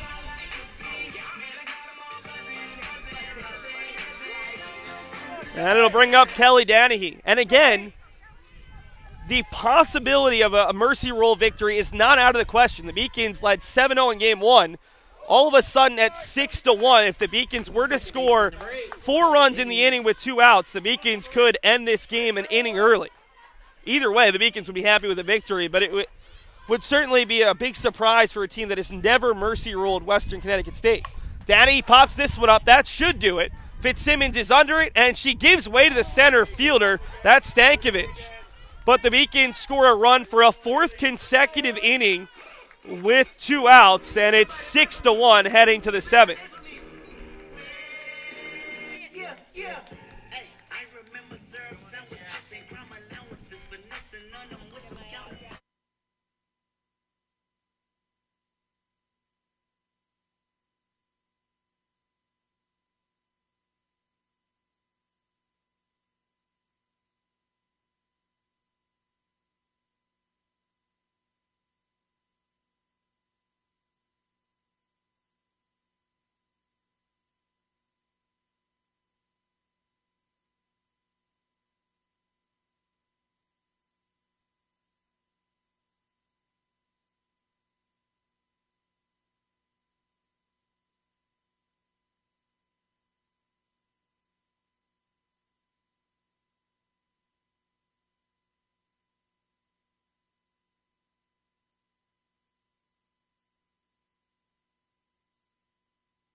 Got a couple changes for Western. We anticipated the first change. Erica Bauer, who was pinch ran for in the 4th inning and then stayed on the bench with Brittany Stankovic staying on as a defensive replacement. Erica Bauer's back into the lineup.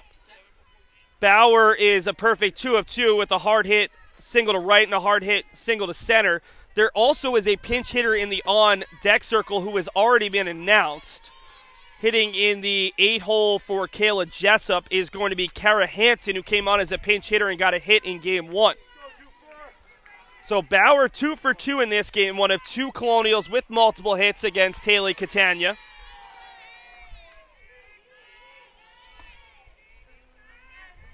Overall, those are the only hits for the Colonials. They have just 4 hits, and 2 from the 5-hole hitter, 2 more from the 7-hole hitter. Big reason why they have just the 1 run.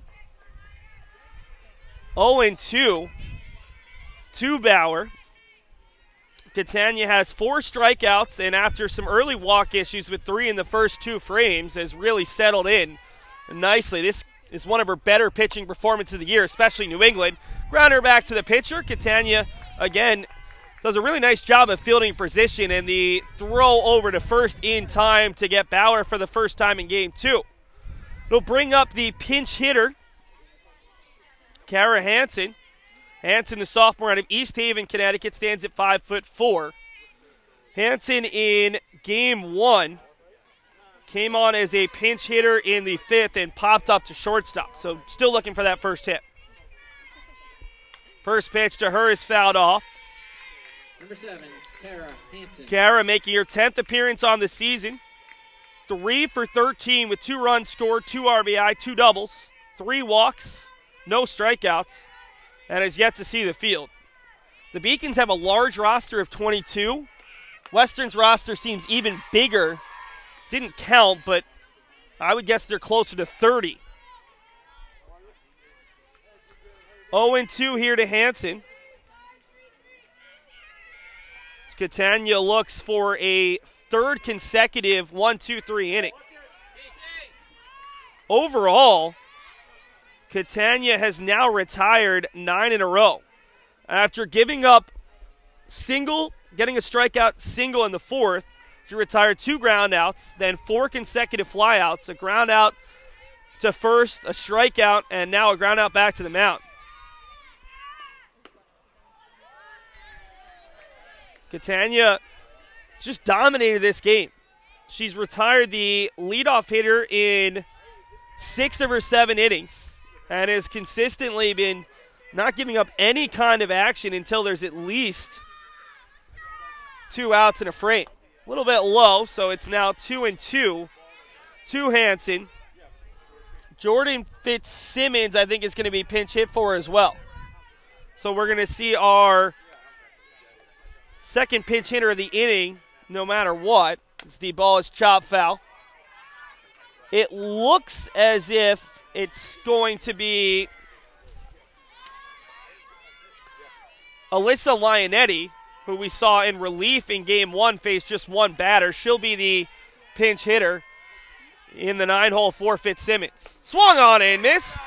Strikeout number 5 for Catania, and Western is 1 out away from being swept for the first time ever by UMass Boston. This has been such an impressive bounce back from a Beacons team that really shot themselves in the foot last Saturday against Plymouth State, rather last Sunday, because that game was moved because of inclement weather. The Beacons led into the 6th inning against the Panthers in both games, led 2-0 in Game 1 and 2-1 in Game 2 before giving up 4 runs in Game number 1 and 5 runs in Game number 2 to lose both of those games in their home opener and their conference opener against a team they really feel is a rival. Brings up Alyssa Lionetti. Lionetti, we talked about her as a pitcher. She's been good, the freshman with 7 appearances on the year. As a hitter, this is just her 11th at bat of the season, 2 for 10. Takes the first pitch right at the knee for strike 1. Lionetti 2 for 10 with the run scored, no RBI, has a double and a walk. Lionetti out of Brookfield, Connecticut. That one's inside 1-1. Lionetti pinch hits for Fitzsimmons, who walked and a line or over to the first baseman, DeCenso, who dropped it, but was able to get it over to Danahy for the out to end the 4th. Beacons baseball team, who had an afternoon practice today, they're on bye from conference play, is watching over on the Western Connecticut State side, hoping to see the final out and congratulate their female counterparts. Don't get to see each other frequently, as that ball is just foul. Baseball and softball teams typically play the same days, and even if they're both home on the same day, they typically play at the same time. The softball team constantly plays in the afternoon without lights. The baseball team tries to play most of their game in the afternoon as well, just to make sure it's warm enough for everybody who has to work those games. The ball's hit out to right, and we'll see at least one more batter as Alyssa Lionetti comes up with the 5th hit of the day for the Colonials here in Game 2. And we'll see Rachel Merrill, who's still looking for her first hit of the day total. 0 for 3 against Catania. 0 for 6 overall. 5 of her 6 outs have been ground outs. Her last at bat, she flew out to center to lead off the 5th. That breaks a string of 10 consecutive batters retired by Catania.